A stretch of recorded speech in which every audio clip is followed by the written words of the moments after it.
OTB AM. This is OTB Sports Radio. Friday morning, 7:30. How are you getting on?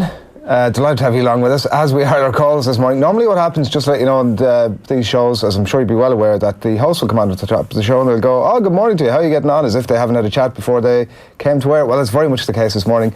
My co-host has just pirouetted his way into the studio. How are you getting on? Boom. There you go. I'm very good. Yeah, very good. Yeah.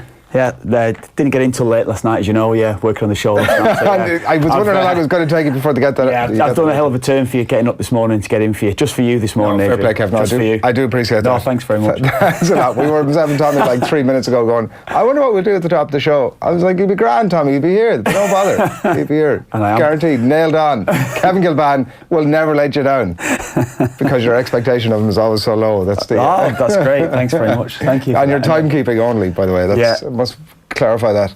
All good? Everything's good. Very good. Yeah, not bad at all. I have to tell you that I had fully intended, I think we may have even spoken about this, not to speak to you about the obvious this morning. That was definitely my intention. We've got a big weekend of sport ahead, haven't we? It was definitely my intention, Kev. Yeah. Until I opened the Irish Daily Star this morning. Yeah. And Adrian, we're doing the back pages. And I flipped to there's an indicator on the opening page to head into page 3, so that was what I did. Right. Yeah, I don't know. I generally do not know where you're going here, but go on. Come on, I don't know if we can get a shot of this here. This is an exclusive by Sandra Mallon, the Irish Daily Star this morning. Lou, Stars cut no ice. I'll just read you the first couple of paragraphs here to give you the full context of it. Who's this? This Louis Walsh? Music boss Louis Walsh has given Dancing on Ice contestants Maura Higgins and Kevin Kilbane a frosty reception, calling them minor stars. He's right, isn't he? Spot on. This is the killer bit for me. The Mayo native. Yeah, I know. I mean, I know. You look sticking a knife into one of your own. Look after your own. That's the way it should always be. The Mayo native. Big fan of Louis myself. Said the new additions to Dancing on Ice won't be able to rival stars taking part in the new celebrity version of the X Factor, which we'll see him returning, by the way, as a judge alongside Simon Cowell and Nicole Scherzinger next month. When asked if Maura and Kevin going on the ITV show would impact the X Factor ratings, Louis simply said, "No." They are minor celebrities, it's fine. That's what you've been reduced to, Kev. And I do apologise. I was fully intending not to go there this morning. Let's be fair. Minor celebrity. Just call me a celebrity of any sort. That's I know you are. You're reluctant, but you definitely are. No. How's life? Very good. Yeah, all's well. How's the last couple of days been a bit mad for you? Oh, it's just been busy. It's just been a bit busy. Just trying to get out and about here and there. But it's been good. Yeah. Been good. No dramas at all, really. Yeah. Late show tonight. Late show tonight. Yes, that's right. Are we allowed to reveal that? I think it's been revealed. I think it has been. It's out there, revealed. is it? Yeah, it has. Very good. What sort of? I mean, you're hardly going to spend. What do they normally do? Like 8 or 9 minutes with people? A bit more? Probably, yeah. It's not all going to be about dancing. More trying to sort my gear out and things like that. What am I wearing? You know, that's the. Is that it? It's a massive, big conundrums. Massive concern. Have you not got through that clothes deal? Have you not one of these clothing companies? You're open for a deal. Because I would think that getting aboard that Kevin Kilbane gravy train now would be a pretty good idea. Look at him, he's getting... Sorry, I couldn't get those croissants for you this morning. No, Tommy, I don't come in unless I get them, I've told you, honestly. Coffee delivered in by Tommy there for anybody listening in. This is the sort of nonsense now you wouldn't have got, Tommy, by the way, this day last week. Need that. From Kilbane. It's the Kilbane flutter stuff has them all a flutter. So what do you know what you're going to be talking about in the Late Show tonight? I just think obviously the obvious, I suppose. Yeah, and but not for like 10 minutes. We'll see. You knock a few minutes out of that, and that's the end of it. Let's just see how it goes. Yeah. Right. Play by ear. Beginning of the journey and all that. Yeah, I can't wait for the journey to begin. You see, do you know one thing that I've noticed about this is, right, you're giving it the big one on, talking about the journey this and the journey that, and I'm going to be all over the journey. You are, honestly. I'm going to be all over the journey. Oh, these are some of the best, we have WhatsApp group, me and Barrymore and the rest of them, we've all got a WhatsApp group. Michael. Yeah. This is going to be, you'll be a couple of weeks in and you'll be like, this is the greatest group of people I've ever met. Yeah. That's what's going to happen. No, it's going to be a special time. It's going to be a really special time ahead, and a very special group, much much more special than this group of people that surround myself when I come in here to off the ball. Yeah, I accept that. Yeah, of course. Yeah. Right. What are we going to do, Tommy? We give people a bit of a flavour of what's coming up in the show today. Right, 25 to 8 on this Friday morning. We're perfectly planned out, minute by minute, as you can tell, between now and 9:30. So Kevin Kilbane with us in studio, as it says on the graphic, and we were very nearly close to having to delete that graphic. The very latest from the Irish rugby camp, Eoin is in Shizuoka ahead of the big game this weekend, Ireland against Japan, on tomorrow morning, and is going to bring us all the very latest from the press conference, which took place in the last hour or thereabouts. So Eoin is going to, as soon as we can get a good Wi-Fi signal, Eoin is going to join us to tell us all about that press conference and give us the very best to build up to the game as well. Tomorrow, Alan Quinlan is also going to do that. He's on the line at about 8 a.m. to get stuck into the meat and drink of that game. And speaking of the meat and drink, Eoin's been out and about to taste some sushi. This is an unbelievable feature. Kev, you're going to want to hang around for this one. Eoin, it's called Sheahan's Sushi. Oh, yeah. Yeah, okay. Why? You've heard about this on the blogs. I have, yeah. This is going to be a sensational item. I've seen a sneak preview of it. He's been tasting sushi and chasing cats around the park. I've seen him chasing cats around the park. Yeah. I don't imagine Eoin would have tasted sushi too frequently in his life. I'm not sure that Fiery's. But he's a bit of a closed book, Eoin, isn't he? He's not very adventurous. He's not very open to new ideas. So I don't imagine him going over there to Japan and fully embracing the country. But it seems, judging by social media, that he is taking little bits and bobs. And I tell you, he'll surprise you in this video, because he really throws himself into the sushi tasting in a way that I definitely had not expected. Yeah. And I definitely wouldn't be doing, because some of it didn't look all that appetising. So that's coming your way at about 8:20. Ciaran Kilkenny has been in conversation with our own Will O'Callaghan this week, so that's about 8:30 this morning. Premier League chat with Kev at 8:45, so do get your comments and questions coming in. On that, we'll talk Spurs, United, Arsenal, Liverpool, all the big games this weekend.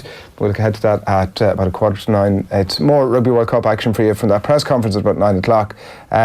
The Aer Lingus College Football Series is coming to Dublin in August 2020, and I've been to South Bend with a very special report, which will be coming your way at about 9:10, and then the sports news with Phil Egan at about 9:20. So good, they named it twice on the graphic. So that is what's coming up for you on the show this morning. As I said, we do want to get your comments and questions into us on the hashtag OTBAM or whatever platform it is that you happen to be watching us on this morning. We'll bring any questions you have for Kev. I mean, they might be football related, sport related, anything really. Yeah. He's very encouraging of that. Anything you have, get that into us. And of course, bring it on. Bring it on. Right. Yeah. We kick things off with a little look at the back pages for you this morning. We're going to start with, I've mentioned what's happening at page 3 of the Star this morning, so no need to go over that. Kev's not exactly a ringing endorsement from Louis Walsh this morning about his participation in Dancing on Ice. But on the back page, it's Wreck and Ruin, which is a story that runs across a lot of the back pages this morning, and indeed on the front pages as well. Stars in road drama, demolition derby, Irish hero Keogh's career in doubt after late night car crash. And on the back, Paul Lennon spares no punches for Richard Keogh here, saying that he may never play for club or country again after sustaining a serious knee injury in a car crash. This was a story that developed yesterday, when Richard Keogh and 2 of his Derby teammates were on a sanctions night out and stayed on a little bit longer than they were due to, and a couple of them are facing a couple of serious charges for drink driving. And Richard Keogh, on the injury front, has done some serious damage to his knee. He's out for the rest of the season. He's going to miss some very crucial games from an Irish perspective. He's 33 years of age, and the consensus, Kev, is that this could be the end of his, whatever about his club career, this looks likely the end of his international career. Yeah, 33, is he 34 next year? So, yeah, it's a dreadful story, isn't it? That's the thing. He's been an idiot as well, is the thing. This is he has, and his club mates. Yeah, they all have, and you cannot condone what's happened. He's let himself and the club down badly, seriously badly here. And the one thing that's always come back to me, I was with Richard for a very short time when I signed for Coventry, right at the end of my career, and he was just then in the midst of the move to Derby. So we had a couple of weeks in pre-season. Tremendous attitude, tremendously well respected by every one of his teammates. That's the message that's come back to me in relation to international teammates and at Derby. And he's had a brilliant career at Derby, and it's just sad that most people now, this is the only thing they'll probably be remembered for. And taking the injury aside, just we all know the effects of drink driving. This is just, it's idiotic off the scale. When I first read the story, I thought it was the following day where they'd been out having a drink and it had happened the following day. So for them to do what they've done, no, it's a crazy story. It really is a crazy story. Yeah. Dan McDonald describes it actually in exactly those terms in his Indo piece this morning, that his career will be seen in two parts: pre-Tuesday and post-Tuesday, and he's got no doubt a tough few weeks ahead, but certainly in the injury from an Irish point of view, and it's something we'll come back to in a bit more detail later on, leaves Mick McCarthy with a lot of with some serious headaches. Joe expects a fair deal, writes Michael Scully as well here. This is obviously the reaction to the press conference from Japan during the week's end, the Cian Healy, and then backed up by Jamie Joseph, to be fair, the Japan head coach, that the Ireland scrummaging was frequently illegal. That was how he worded it. We might get Alan Quinlan's thoughts on that later on. And Davy commits to Wexford was one of the other big stories of the morning. Ciaran Cunningham writing here in the Star that Davy is to stay on as Wexford senior hurling manager.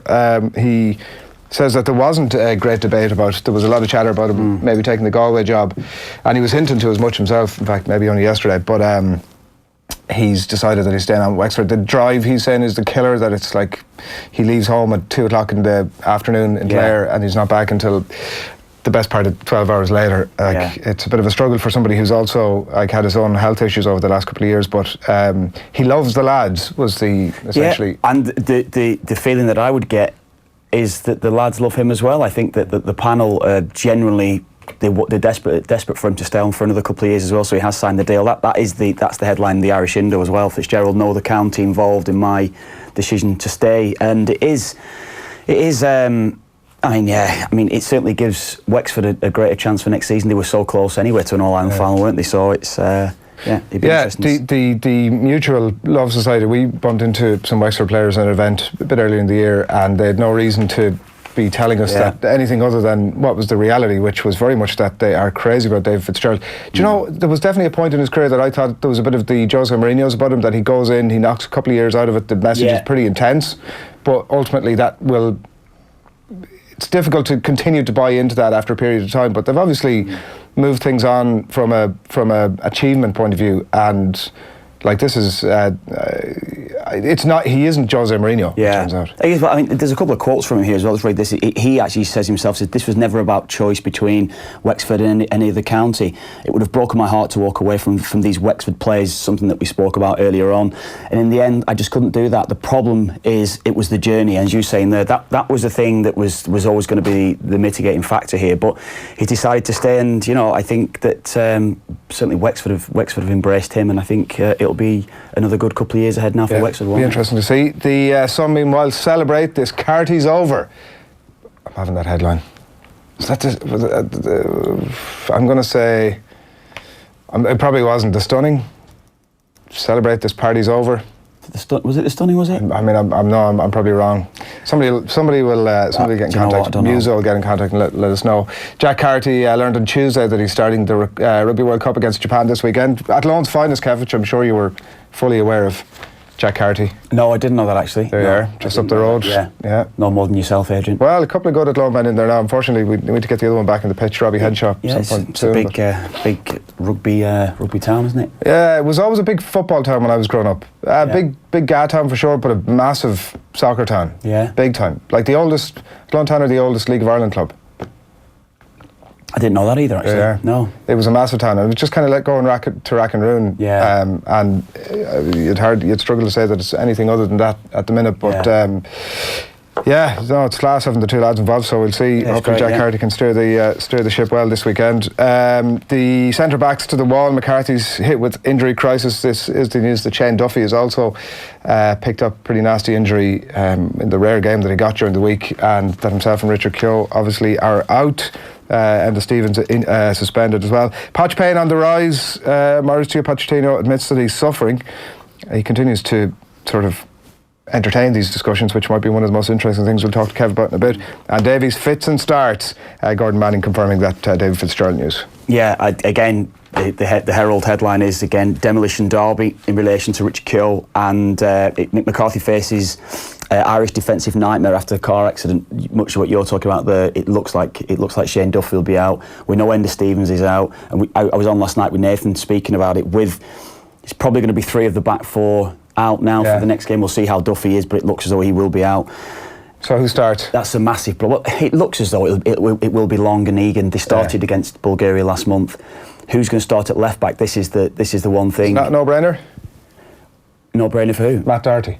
Well, I was saying that myself before the last game, that if and when Enda Stevens, I'd give him a crack there. So it seems like a no-brainer, but it depends what Mick's looking for. If he's looking for a bit of balance on the team, but I think it is a way to get Matt Doherty in the side, and he has played there. He played there a couple of seasons ago with Wolves, as we know. So, what is that the only stumbling block to it? That's he's playing further up the pitch at club level? Is that?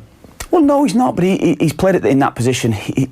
I mean, if you'll watch Wolves yourself, Wolves do go into a back 5 at times when they don't have the ball. It is very much, when they have the ball, it's very open and expansive, and he is almost like a right winger. But so why is it not, I suppose what I'm asking is, why is it not a no-brainer? Like, his quality is undoubted. Well, it's to the other side of the pitch, isn't it? It's the left side. He hasn't played there now in a couple of seasons. He didn't play for Wolves during the Championship winning season. It was the season before that when they were in a back 4. So when they've moved to a back 5, that's a natural position where he's played at wing back. So it's very different. And is it? Yeah, it's different. It's different on one thing. Certainly, I would find, and maybe it's a left footer's one. But if I ever played on the right side of the pitch, and I just think you're immediate when you play on the right side of the pitch, everything's to your left hand side because you're looking into the field. Right shoulder, just narrows it down. It's just turning over your right shoulder was very different because you constantly have that way. So if you're a right footer and you're playing obviously in right back position, your right shoulder is the key one for a player that's going to be running off your shoulders. So you constantly open your body up so you can obviously see the full pitch, ball and man across the pitch. Whereas what I found when I was playing the right hand side, you have a tendency to, because you've constantly played on the other side, everything's turning over your left shoulder. So everything inside you is fine. Anything on the outside of you is something where you can get caught out. So it'd be the same for Matt Doherty flipping it the other way around, and that could be the thing. But personally, I think I would get him into the team and I'd play him there. And he's got options. We do know, as he spoke about himself, James McLean could do the job there. He was even talking about Stephen Ward coming back. That looks unlikely to me. I'd play Matt Doherty. I think he's got the quality, and I think he's played there in the past. So why not? Are you left-handed? No, I'm in the minority. I'm right foot. I'm left-handed, left-footed, right-handed. Right. Get it there in the end. Yeah. That's weird. Yeah, it is. It is quite. I think it is a strange one. Yeah. Most obviously you're either right and right, left and left, but the more common one is right-footed, left-handed. The least common of the 4 would be left-footed. So I'm told right-handed. There you are. Yeah. An emotional fish. Loads of people have been in touch to say that Celebrate This Party's Over is an emotional fish. Jerry Fish. Do you know Jerry Fish at the Mud Club? Yeah. No of them, yeah. Emotional Fish was the band. Right, good. Great old tune. You want to stick that on your Spotify later on? Google that? No, YouTubers here. Joseph Fallon. Good man. Christian Sullivan. Tony Fox. Good. More and more and more. Yeah, sorry, I just want to think on the back of the Herald as well, Richard Keogh's column, Richard Dunn's column. I've not actually read it yet myself because, as you know, I was just in the door. That's fair, but he's saying Keogh should have more sense. Dunn is shocked by the captain's poor judgment. Now, that's the one. I know. Sorry, there is another one as well. I want to read out as well. It's Kevin McManaman. Kevin McManaman has backed Jim to stay. Dublin hero Kevin McManaman believes Jim Gavin will stay on in charge of Dublin when the 2020 season starts. So that's another one there. So that's something that we're looking at. But more so back to Dunny. I think Dunny coming out. It's such a difficult one because we've all done stupid things at certain stages of our life. But this one, I don't know. It's just it's a crazy one, isn't it? It's just. Do you know what? He may be, and by all accounts seems like he is the nicest guy in the world. He's been a long and strong professional for a number of years, but he needs to be absolutely hammered for this because this is a club captain as well. I don't know how long his contract is at Derby, but you obviously read the statement that Derby released yesterday. It was. I mean, they'd have every grounds just to say, listen, this is over. Like, there's no tribunal in the land is going to challenge that. It was heavy, wasn't it? It was a heavy statement. Obviously, the other 2 lads they couldn't really condemn because it's a legal issue because of the drink driving charge that's against them. But Richard Keogh, especially as captain, the responsibility that he's got over those younger players as well, over the club as well, to do that. It's.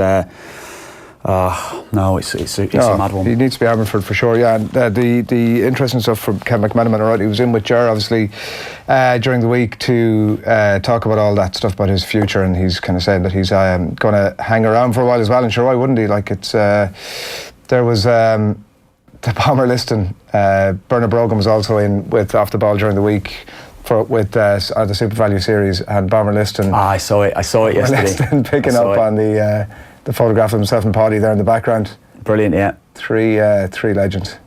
Oh, tremendous, yeah. Great. Got to meet Bomber on a couple of occasions in the last few months as well. Yeah, great fella. I was talking to somebody about him during the week. I remember as a kid, like it wasn't on the Bomber listing. Yeah. It was the most exotic thing name that you ever heard, and like he'd obviously had a playing style to match and a look to match, but like. Where does the nickname come from? I presume just his speed, is it? Do you think it is? I don't know, someone might tell us that, but it's always good. It's always good. Presuming it's nothing more sinister. Well, the thing that I like is when there's always a quirkiness behind some of the nicknames, and it might be something more than just his speed and how he bombs through Bombers players. Watching this morning, get in touch, let us know. Yeah. The Irish Examiner, meanwhile, this is all about the rugby. Obviously, picking your fight is the headline here. Will the Brave Blossoms target Ireland or hold fire for Scotland? Then inside, there's been a subtle tweak to Ireland's game plan since Twickenham mauling. Ronan O'Gara suggesting that our offloading game, we've been freed up post the England hockey in the warm-up games. That after that, it was a bit of a reminder for Joe Schmidt that like we can't continue to play that type of rugby. We're going to have to do something different. And the suggestion here that we've been a bit freer with our offloading game. So that's a suggestion from Ronan O'Gara. We'll ask Quinny about it a bit later in the show. The All-Star nominations have been revealed.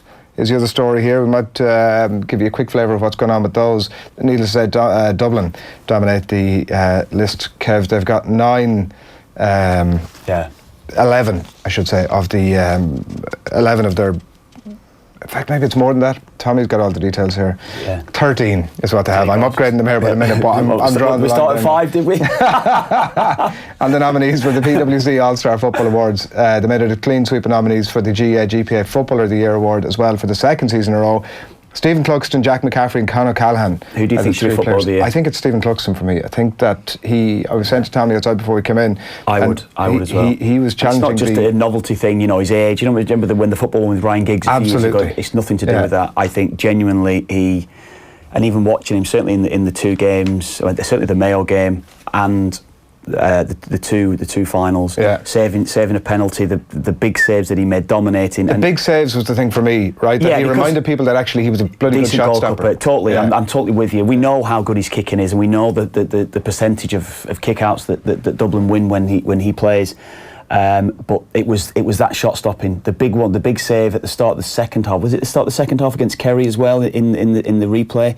And he made the big save, and I think Kerry were only a couple of points down at that stage. That would have been a game changer, and he did. The save from Paul Murphy in the drawn game as well, that tips it onto the crossbar. Exactly. Class. He is a class act, isn't David Clifford, Sean O'Shea and Armaz Rian O'Neill are the young footballer nominees, and so 45 players there. As I said, 13 from Dublin, 9 from Kerry, 6 from Donegal, 4 from Mayo, and so on. Colin Boyle.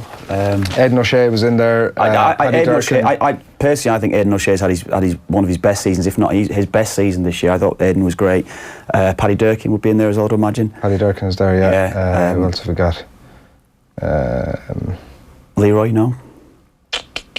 No, but anyway, I just think... Colin Boyle, as you mentioned, and Chris Barrett. Yeah. Right, what have you got there, Kev? Yeah, the Irish Daily Mail, again, it's going with the big headline, Keogh's crisis. Philip Quinn's done a piece of car crash injury, puts Ireland's stars career in doubt, much the same we spoke about earlier on. That is the thing, I think, more than anything. Yes, of course, club level, but the international one, given his age. And Smith sticks the boot into the ref for the Japan clash. Joe Smith has heaped pressure on referee Angus Gardner ahead of tomorrow's clash with Japan. He said the Ireland coach told how it's incredibly frustrating with some of Gardner's decisions, and were the last time he officiated an Ireland game. So this is what we're looking at here for Joe, putting pressure on referees already. Yeah, he's putting it back on them. Ireland can control Japan side swingy from the hip, writes Jerry Thornley here in the Irish Times this morning, and a good shot at the scrum, Cian Healy particularly, and whether he's stepping to the left or not, I've never heard such deep conversations about that. That's Jerry Thornley, Liam Toland as well in the Irish Times. You've got the Mirror, Kev? Yeah, the Mirror blow for Euro hopes again. Kieran Duffy, a major doubt as McCarthy faces up to problems in defence. That's Paul O'Hare writing there today as well. And again, Cluxton may complete the set this time, just in relation to Stephen Cluxton's nomination for Player of the Year. Yep, so. Okay, we're going to come back to some of the rest of those papers in just a little bit. Before that, I do want to let you know that all this week on OTB AM, with thanks to Expert Electrical, we'll be giving you the chance to win a top-of-the-range LG 55-inch OLED TV. And in your very last chance to enter this morning, you need to share the OTB AM stream wherever it is that you're watching, and tell us who won the 1995 Rugby World Cup. And we've gathered up all of your entries. We're going to be selecting a winner at random at 9:30. So that's that competition. We'll give you a reminder of it as well before we leave you a little bit later this morning. I watched a bit of that World Cup when I was away. My first trip away at any stage. Where were you? Magaluf. All right. Yeah. Oh, it was like a lad's trip away, but I thought you were, right. I was only 18. I think it was my first ever trip abroad. Yeah, right. But you remember almost none of it, is what you're saying? I remember sat in a bar watching the Rugby World Cup. Yeah. Could be doing worse things. Eoin Sheahan is not in a bar. Where are you? Welcome to Fuckeroy, boys. This is a town in Shizuoka. This is where the game is. This is where the game is going to take place tomorrow afternoon between Ireland and Japan. I hope you're both well, by the way. Very good morning to you. Yeah, good morning, Owen. Owen, I was just talking to Adrian earlier on about you. I've known you quite a number of years now, Owen. I wouldn't necessarily see it as very open and very open to the culture of Japan. How have you got on out there? What? I'm just asking the question. I'm just asking. I think you're a bit of a closed shop, Owen. That was all I was suggesting to Adrian earlier on. Hugely insulting. I always indulge in different cultures all around the world, Kevin. I am a man of the world, and I find that frankly disturbing that you would suggest such a thing about. Why disturbing? It's just an observation. Flies in the face of my personality, Kev. Right. Sorry. Okay. Borderline libelous, to be quite honest with you. Like, just because you've indulged in ice skating does not mean that you're allowed to indulge in slagging off people who may not be indulging in things themselves.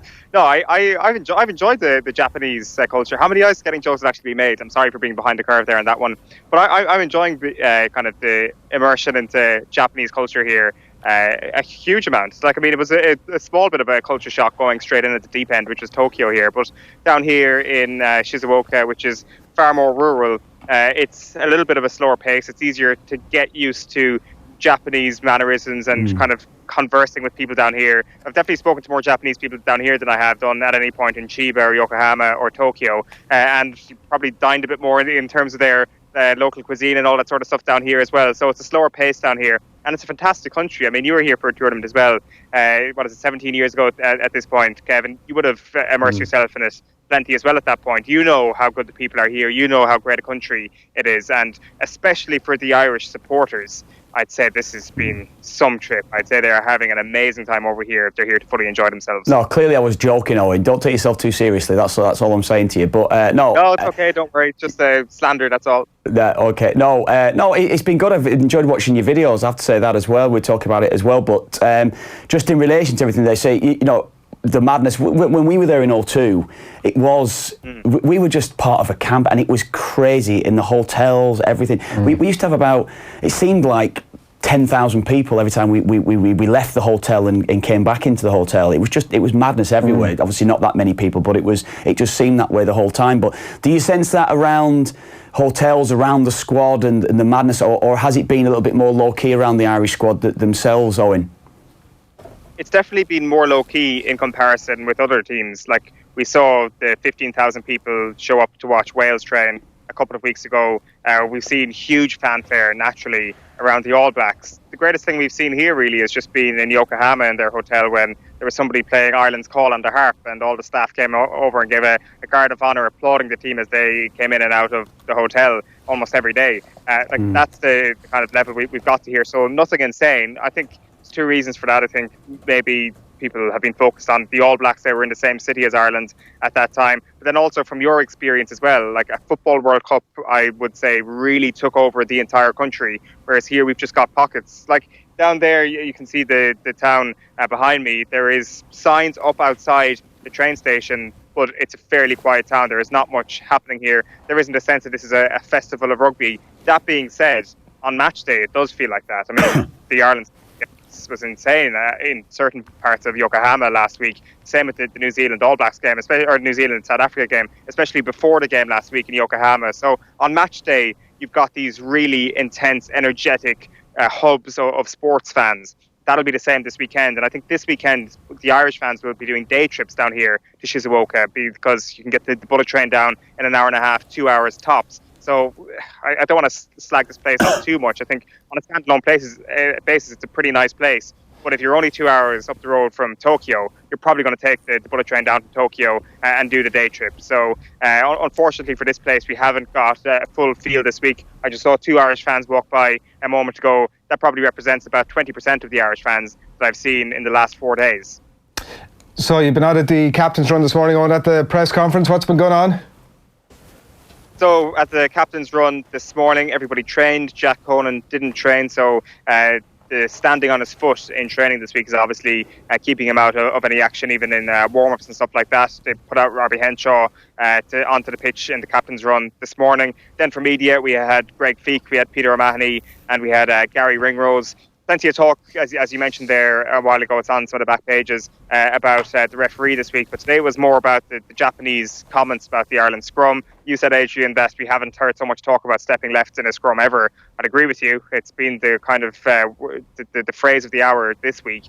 And Greg Feek being up this morning, it naturally came up a couple of times. But he put out the line that really Yusuke Kizu is a young player. He doesn't really know how to deal with the media. And that's why that came up. Ireland are very focused on their discipline when it came to the scrum. There was also questions about consistency and selection in certain areas of the pitch, and then tons and tons and tons of questions about the Japanese scrum. I've been reliably informed that Japanese journalists work in a different way to Irish journalists, as in they tend to write a number of different pieces on the same subject. So in the Irish media, you would have your article on the Irish scrum, and that would be your quotes, whereas in Japan you'd have 4 different articles on the scrum, so therefore the journalists keep asking what seems to be very repetitive questions. So Greg Feek got bombarded this morning with questions about Japan's scrum, giving the same answer pretty much every time. Yeah, I mean, I don't know, it feels as if it's been a very interesting talk about during the week that'll probably have absolutely no bearing whatsoever on the game at all, but we've nothing else to talk about, so sure, why not. You are just outside the stadium, by the way. You're going to give us a bit of a mini tour, are you? Yeah, we'll do that now. I'm going to turn around the camera so we can do that, and we what can possibly walk go wrong up here, these. Oh yeah, there you go. What could possibly go wrong here? So welcome to the Icapa Stadium. Oh, that's class, isn't it? Yeah, exactly. Wembley Way. So this was built in 2001, a year before the 2002 Football World Cup. Hosted a couple of big games in 2002, namely the massive one that knocked England out of the World Cup. It's where England versus Brazil took place when Ronaldinho lobbed that ball over David Seaman's head to knock England out of the World Cup. There's a good complex here as well. You've got an arena there to the left-hand side. As you can see, the stadium there, though, directly in front of us, there's a big sporting complex all around it, newly built, as I say, 18 years ago. This, Fukaroy, is going to be the place where Ireland's Olympians are based before the Olympics get underway next year. So they're going to come to the south of Japan for their training work, for their strength and conditioning, for their camp, before things get underway in the Japanese capital next year. But yes, as you say, Wembley Way, Shizuoka Way, the Shizuoka Stride, I want to call it, walking up to the stadium. This is what the Ireland fans will be doing tomorrow afternoon, coming up to the 4:15 local time kickoff here in Shizuoka.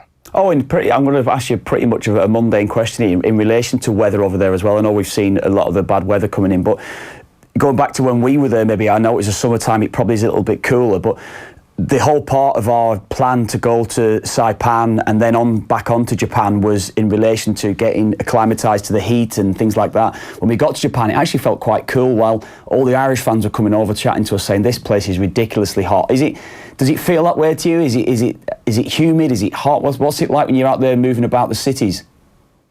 Yeah, down here it is, Kev, to be honest with you. I thought I'd been acclimatised to the Japanese weather quite well after going to Tokyo. But really, down here in the south, with the mountains all around you, it is just a whole new level of humid. You guys were actually in the same place as the Ireland team trained. You were in Chiba as well. Was that before your final group game, I think. So that's right by the coast, I guess. It's just more breezy. It's less humid, just being surrounded by the mountains here. Sorry, we were based there totally throughout. When we got to Japan, we had a training base once we arrived back in from Saipan, and then we were based a lot of the tournament before we went to South Korea in Chiba, yeah. Yeah, so that's where the Ireland team were at the start, and I think they probably became acclimatised to that a little bit. I certainly did, and I thought, well, this is manageable. On game day, I'd imagine it would have been tough for them, but it was doable. This is going to be a whole new level. I will say, however, the temperatures have dipped over the last couple of days, and there's a coolish breeze developing. If it goes according to trend, tomorrow could even see some rainfall. There are clouds overhead, and I wouldn't be surprised to see rain at all. Yesterday was an absolute scorcher. It was well over 30 degrees Celsius, and it felt every degree like it. And the players were out there training it. Peter O'Mahony in the captain's run today, he was after a fairly tough session, you'd imagine, which isn't usually the case for the captain's run, but it is to do with the conditions out there today. So it's going to be tough, and I would imagine there is a reason behind Japan wanting to play Ireland right here in Shizuoka. Yeah, we're almost 24 hours out, obviously, from the game, and just over 24 hours out from the thing that I think most people are looking forward to most this weekend will be Eoin Sheahan's second Vox Pop. Post-match Vox Pop. Oh, great work. That's the best bit of journalism you're ever likely to do. That was just tremendous stuff. What are you going to have for us tomorrow? I'm not sure what we have that level. If it stays dry, probably nothing of that level. The only reason that happened was because it was lashing and I needed to find some respite from a train station. Couldn't do a piece with Alan Quinlan. He had to go back because I got lost outside the stadium looking for shelter. But if we've got plenty outdoor places to do proper interviews tomorrow, then the fans might have to wait. But I will try my best to get to the train station, which was in the previous shot, about 15 minutes that way. We'll see if the Ireland fans are hanging. I'm not going to lie, I was looking out for a few watering holes around here. There is one very country club looking restaurant down there, but not a whole pile else. A good burger joint. Other than that, I'm not sure what they're going to do. They might be having to pay for €10 beers from the local vendors here that actually pop up on match day. There has to be a Dubliner or something like that, hasn't there? Whatever your plans are post-match tomorrow on that aren't to do with doing a Vox Pop, scrap them. Yeah. Just do that. There is a Dubliner. There is a Dubliner, all right, in Hamamatsu, which is the town I'm staying in. But as I said, there's no Ireland fans in there. I think they're all going to be going straight back up to Tokyo tomorrow after the game. So I'll need to be quick. I need to be quick on my feet after press conferences to go and catch them afterwards tomorrow. So hopefully they'll hang around. It's not exactly a great feeling having to get straight back on the train after a game. I'd certainly like to hang around for a couple of hours. So hopefully the Irish rugby fans share my feeling on that. I would say that we will have a whole new energy to the Irish fans next week when Ireland move down to Kobe. Because obviously it's in a far more attractive part of the country. You can get to Osaka and you can get to Kyoto in a very short bullet train journey indeed. And then the last place is Fukuoka, which has got beautiful islands down there. It's close to Nagasaki as well. There's tons to do. Whereas here, again, I don't want to bash the place because it is a relatively nice place. Just in comparison to other Irish locations, this is probably the least attractive tourist destination. So it might be a little more tame tomorrow compared to Yokohama and Kobe and Fukuoka. But I'll do my very best, lads. The Jack Conan situation, Owen, just give us a small recap on that, if you will. What's the only one who's trained today? What's his prognosis? Someone stood on his foot in training yesterday. And that's is it the prognosis? Just a rest up and he'll be fine?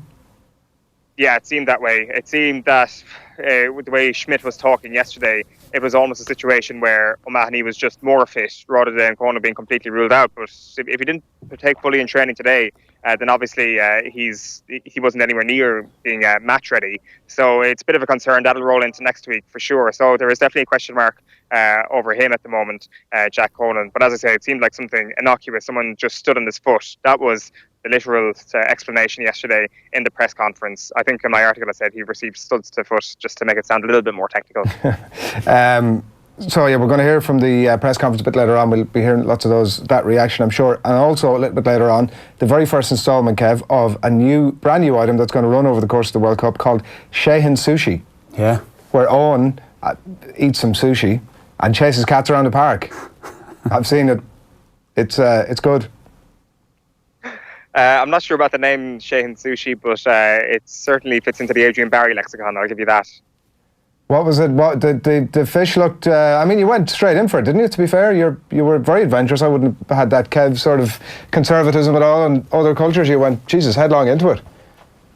Yeah, it did. As I say, I was down in Shizuoka City there the other day. It says, I'm down here in a pier. What better place to get some sushi when you can actually see the water in front of you? So get ready for the freshest dollop of sushi you're ever likely to see on this week's edition of something that's not called Sheahan Sushi. Please don't do this to me.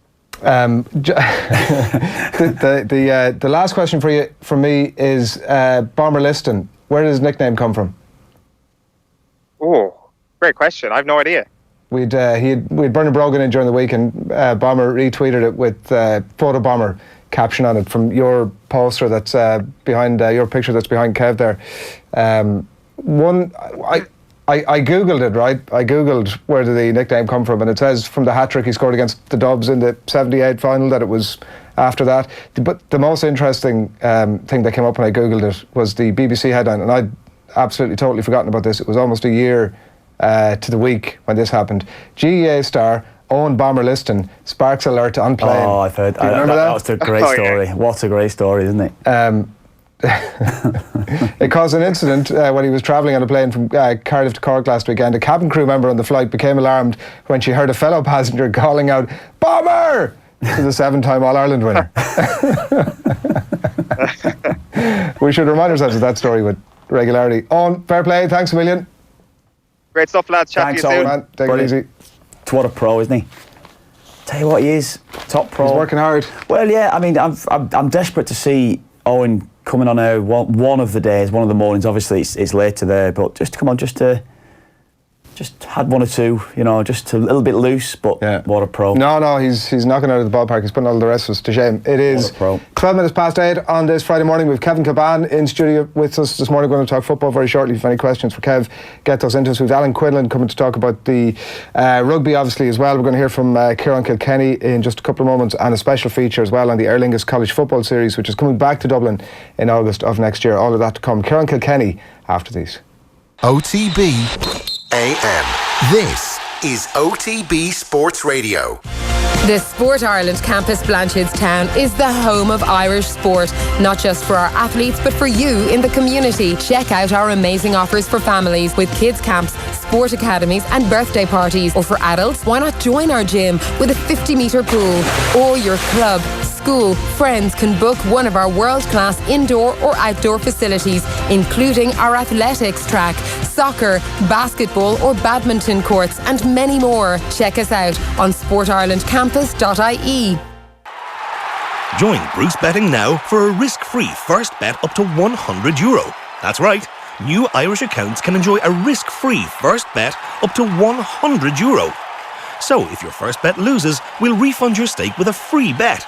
Now that's giving you more. Bruce Betting. In store, online and now on your phone.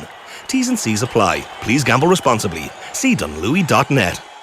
OTB AM. All right, 30 minutes past 8 on this Friday morning. Sure brand ambassador Ciaran Kilkenny was speaking yesterday at the Sure GEA Stats Season Review. An official statistics partner of the GEA, Sure's compiled and analysed every pass, tackle and shot of both Dublin and Tipperary's championship season, as well as those of the Dublin footballer Ciaran Kilkenny, to shed light on the stats that made them unbeatable this year. Here is Ciaran in conversation with Will O'Callaghan. You said, let's go party about 40 seconds after the game finished, and you collected the 5 in a row. Have you had the chance to be able to maybe celebrate and take everything in over the last couple of weeks?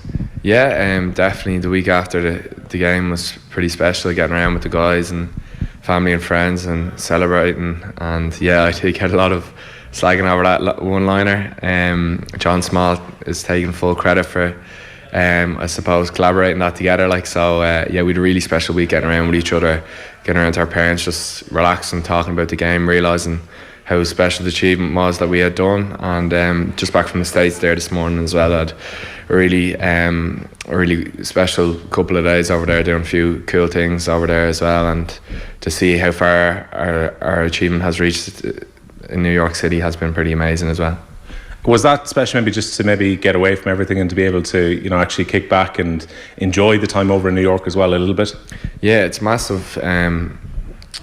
Come down after a couple of days of celebration, and even the game itself, you're putting so much physical and mental energy towards that game, and even afterwards on the Tuesday or Wednesday, you're nearly not depressed in a way, but it's a massive come down. So in previous years I felt it's been good getting away and just doing something for a week and relaxing and having a bit of fun and get away from it all now. And I suppose now a big come back from the States now and then getting back to reality. And we've got club championship now on the weekend, so to get back into the club and the lads would be great as well. What kind of stuff did you get up to while you were over in New York then?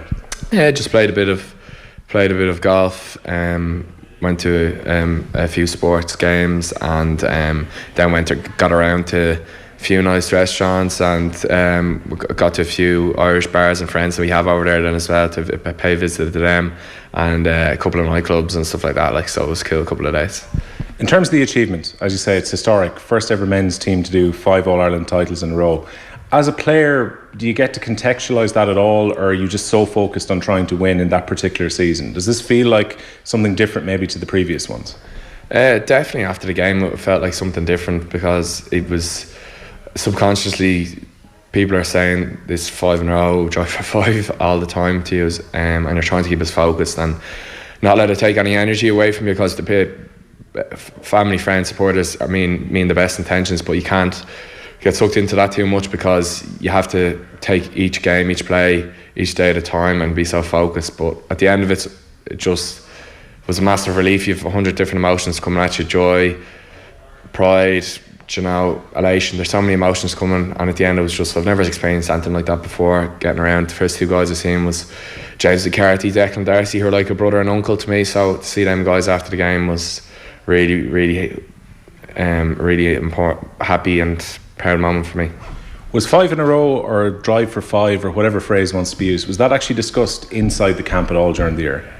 Not really. It's kind of once or twice now, but no, we're just so focused on performing, and I suppose performance is the most important thing to us as a group. I suppose all that stuff on the outside, it is history, what we created, but it's kind of not pageantry kind of in a way that, but for us it's just all about performing. But yeah, we do realise what was at stake, because if we weren't successful this year, it would have taken any team another 4 years to win another 4 All-Irelands, to be in the position to do this special achievement that no team had ever done before. So of course it was something special, and I think everyone realised what was at stake.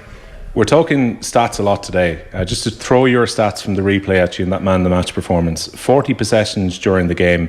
You kicked 4 points. You had 33 out of 34 passes, 2 assists and 2 turnovers. Yeah. Probably as good a game as you've ever had for Dublin.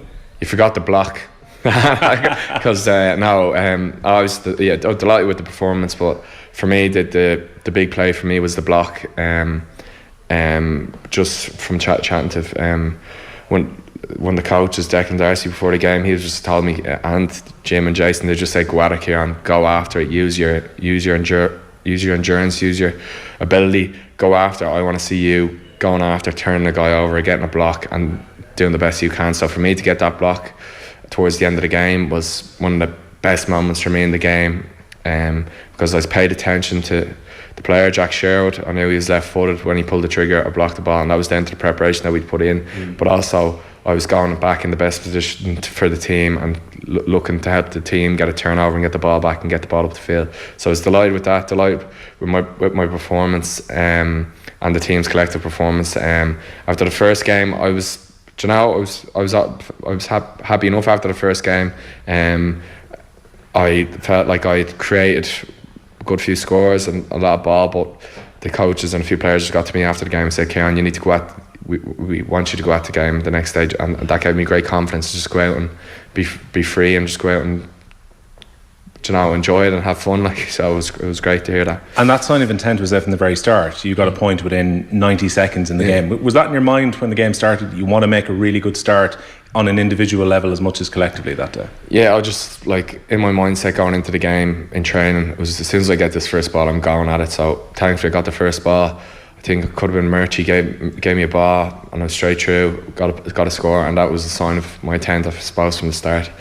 In terms of, I guess, big moments in the game, you make a bit of a break in terms of the run for Owen's goal as well, and he just goes straight through. Incredible kind of single-mindedness by him to score that goal. He seemed determined nothing was going to stop him straight from the throw-in. Yeah, that's just Owen. He just has an electric pace. He's a great fella. He prepares better than anyone else, and I think that could have been his first ever championship score. What a way to get one, eh? Yeah, and phenomenal. And he just to see him, he was like a hare, and David Moran was so close to catching him, but he's like one of those hare that just flinged ahead, and he just got ahead, and he just was so in the moment then that he pulled the trigger, and a lovely hit outside the boot into the corner. I felt it was a big game changer in the game, like a big turning point in the game, and both teams are just tit for tat after that. Score for Kerry, score for Dublin, score for Kerry, score for Dublin. And then towards the end of the game, I felt that we started getting on top, and we created a couple of goal chances that we could have got as well. So I felt that we really performed and were really strong coming towards the end of the game, and that's a testament to the panel that we have. One of the most memorable moments probably in the game, your fourth point, that pass from Dermot Connolly. Now, the only thing is, I'm not 100% sure, was that pass not for Con O'Callaghan as opposed to for you? What do you think? For me, when I was looking at his eyes, and when you're reading about his player's body language, in that moment you can kind of have a guess what he's doing or what he's thinking. I felt he was passing to me because I was in behind my player, and he's the only player that can kind of, well, a lot of other lads to do it, but just the kind of trajectory of the pass that he can kick was just like a bullet came straight into my chest. And it wasn't the pass that I thought was the best thing. It was the turnover before that. He turned the guy over before that, which was massive. Like, the guy was, and he just was so strong. The ball flicked out, he won possession, and then he hit an incredible pass after that. Like, I just thought that was a really nice play. Obviously, there's a lot of talk about him coming back into the panel, and originally he was going to be going to play for Boston for the summer, and then that fell through. I'm sure you were delighted to get him back in, because that extra bit of quality, even when you've got a team full of stars, is always welcome in, isn't it? Yeah, and his mindset when he came in was brilliant as well. He's just like, guys, I'm in here to help you guys be the best you can be, help you this year, get over the line, and that he's been like that since he came in to the group, and we felt like he wasn't gone away at all. Like, but you'd miss him within the group, and like any other guy that has left the group, like, you miss these guys around the place. So to have him back in the group in the year that was in was really, really special. You were in America at the time, but you probably heard earlier this week the councillors have voted to give Jim Gavin the freedom of the city. I'm sure you're going to say it's very much deserved for him. Absolutely delighted and very deserving from Jim. He's the biggest Gael Dublin guy person that you meet, so well deserved. So proud of him, so well deserved, and just I suppose it's a testament to what he's done with this group and what he's done for Dublin as well. Jim always comes across as an extremely humble man anytime that he's interviewed. In terms of what he brings to the camp, is it organisation? What is it that he brings that maybe brings you to a different level then? He brings everything. Like, he's a Gael, he's a GA person, how he thinks of the game, he's a facilitator, he gets the best people he feels in for every position within the group. He's a great guy, he's a great humour to him, like, he's a funny guy, like, and he's a great wit about him, and then he's just so understanding and supportive of the players, like, and we're so lucky to have him and all the rest of the guys that are involved in the group. I'm sure you're very hopeful he's going to stay around then. We'd be honoured and privileged to have the management set up stay around for another year, so please God they do. Your kind of change in approach to the game, I remember when you were breaking through as an under-21, 7 years ago now at this stage, you were very much seen as kind of an inside forward, the guy who was going to get the scores for the team. You play, I think I've heard it described at this stage, almost like a point guard from the number 11 jersey at this stage. It's about controlling possession, it's about making the passes, it's about making everyone else work. Have you enjoyed making that transition maybe a bit further back in the team? Yeah, like I just love doing what's right for the team. I love decision making. I love, my favourite time of the game is when the game's in the melting pot. You need to get on the ball, you need to make a play, you need to make a play for the team, you need to make the right play for the team, more importantly. I love that when it's in that pressure moment in the game and you have to make the right play, and like, we're so fortunate to have such a great inside forward, so my mindset would always be just get these guys on the ball, get the right guy on the ball, but I suppose last day to bring that mindset into my play going forward would be great as well. But it's all about getting the balance though as well, because you do want to get the guys on the ball as well. Like, so it's just about getting the balance between selfless and then going at it as well. Like, as Dublin players, I think over the last 3 or 4 seasons, you've become very good at using possession very cleverly, at times to maybe kill the game. And against Kerry, that was seen particularly in the last 10 minutes or so. Is that something that you've made a very active effort to do, to be able to maybe rest with the ball, be able to control games when you do have a lead? Yeah, like, it's massively important. Like, you have to be so patient, because, for example, when we were playing Kerry the last day, they had Paul Murphy as their +1. They kept him as their +1 for the last most of the last 10-15 minutes, so we had an extra man in defence. We were a couple of points ahead, So that possession was really important at that stage, because if we did get a turnover, then that would have given them the opportunity to get an offensive play, and potentially they could have got a goal. The talent they have is phenomenal. Like, you have to realise the talent that they have. So they weren't pushing forward, so I suppose we weren't under that pressure to move the ball forward in them plays. When you look at the youth profile of that Kerry team, potentially there'll be a very interesting rivalry between the two counties over the next few years. The talent they have is phenomenal, and they've much more guys that are going to break into the team and are going to get their chance. So it's going to be, I think it's going to be the start of a great rivalry between both teams. It must be very interesting at training, and when you look at the quality that you guys have to come into games as well, because looking at the final replay, you've got Philly McMahon coming on, Keane O'Sullivan coming on, Kevin McMenamin, Dermot Connolly to come off the bench in an All-Ireland final replay. That has to help massively to even just keep everyone focused in terms of training and everyone at their top level. Yeah, these guys are legends of the game. Like, they'll go down as legends of Dublin GA and legends of GA in general. And these guys are all individually exceptional talents, but they also have an exceptional experience. So to have these guys come on and finish the game is incredible. Like, it's like, the analogy that we're all the foot soldiers going in, we're the front line going into the game, and then you've got these guys, the cavalry, that are coming in to finish the job there, and the horse is ready to come and finish the job. So to have these guys coming in we're really lucky to have them. Interesting period for the Kilkenny family as well. Your cousin gets player of the game in the All-Ireland Camogie final. An interesting few weeks for the family. I know you've got a very strong family connection with Galway as well. Yeah, Niamh would be I can't remember the exact connection, but she'd be a second or third cousin. So and would always have chatted to the family down through the years. Her sister Orla plays for who was on the management team, and then Sinead, her sister, who was principal in Athenry as well, would have met her before. So it was pretty special and unique that two Kilkennys were to get both man and match awards. That was pretty cool. That was really nice, and she's a phenomenal hurler. I was watching the game, she was a really, really great final, so it was a delight for her to win that.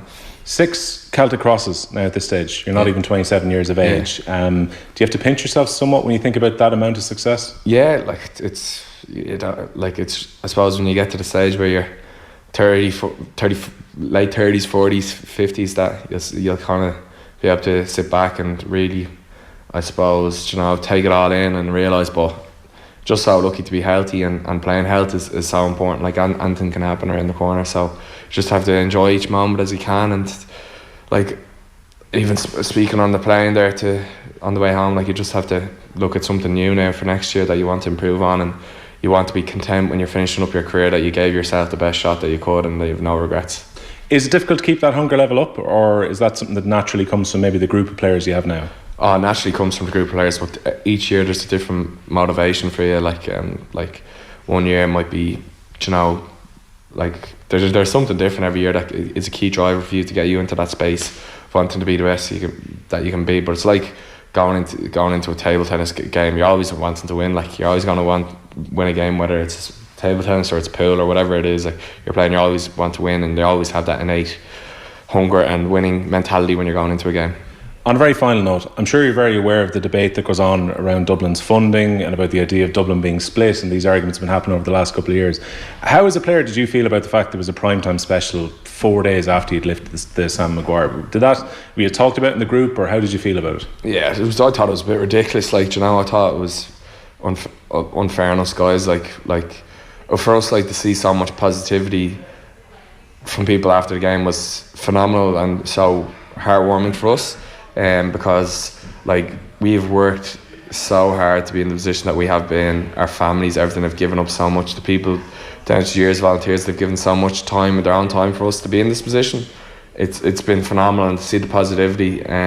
So I think the positivity outweighs the negativity. Sometimes we do get a lot of negative press a lot of times, which is can be. Does that annoy you when you hear stuff like that? You're just the things, the people close to you are the most important to you and to the group. But I thought it was a bit ridiculous now, but that's, people are always going to be discussing things. That's just the nature of the world. But the positivity we got from people, I thought, was incredible. Even in New York, and all around the world. Like it's been really, really special. Like. You have another celebration to look forward to in terms of the homecoming, along with the ladies team, who of course won their 3 in a row less than 24 hours after you won. Mick Bowen, the manager, was saying to us a couple of weeks ago he wanted to turn it into a weekend festival for Dublin, and I guess there's a festival now to look forward to for both teams and their remarkable success as well. Yeah, like to see the ladies win as well. Like I'm really looking forward to this Sunday now, homecoming, all the boys and girls that'll be there, men and women that'll be there to celebrate the men and women of Dublin, so that's going to be a really cool weekend. All right, 8:31 on this Friday morning. You're watching OTB AM. We're here in studio, myself and Kevin, and that was Ciaran Kilkenny in conversation with Will O'Callaghan. Also a brilliant Bernard Brogan interview and an hour with Kevin McManaman as well over on our YouTube channel. So go and check that out. And it's on the GA podcast as well, wherever you get your podcasts. You can check them out if you haven't seen it or heard that just yet. Alan Quinlan is going to come up very shortly. You're going to be talking to myself and Kev to preview the big Japan game, obviously, tomorrow morning. Right now on OTB AM, though, we're crossing back to Japan for a very special report from Eoin Sheahan. We promised you a bit earlier on. Our coverage in Japan brought to you with thanks to Vodafone, team of us, everyone in. Here's episode 1 of Sheahan Sushi. Alright, we're tasting some sushi here in Shizuoka. We've come down to the docks because it's fresh off the trawler, of course. I've came down here as well because you can get a beautiful view of Mount Fuji. Oh wait, no you can't because it's covered in clouds. No big deal, only travelled about 2 hours to get here. Here's what we've got. We've got 5 pieces of sushi. Bought them in that shop over there, that cafe. Seems to be more focused on cat-related foods. The park beside it is filled with cats. Cats that aren't particularly friendly, I must say.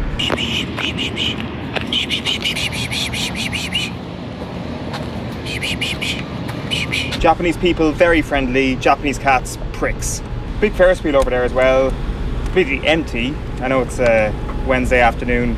People are probably in school. I don't know if people go to school on Wednesdays in Japan or not. Let's try some of this stuff out. It looks okay. It looks good. As I say, we are at the seaside, so no pressure, but it better be absolutely amazing. They sell some other weird stuff inside in that shop as well. Like you can buy your jewellery, you can buy sweets. The sweets here look funky as hell. There was like a sandwich in there that looked like it was made out of strawberries. Bread, not anything else. The stench of fish off this, it has to be said. Not exactly surprising, but still pungent. So we're going to go with this first. Bit of rice, bit of fish. That's what sushi is, isn't it? Certainly rice and fish, that's for sure. Standard, grand, bit dry, not gonna lie. It was the last package in there. Probably been sitting there all day long. Don't care, getting some culture in, even if it's dry. This one looks like it's got I think this is like octopus eyes covered in spinach or something.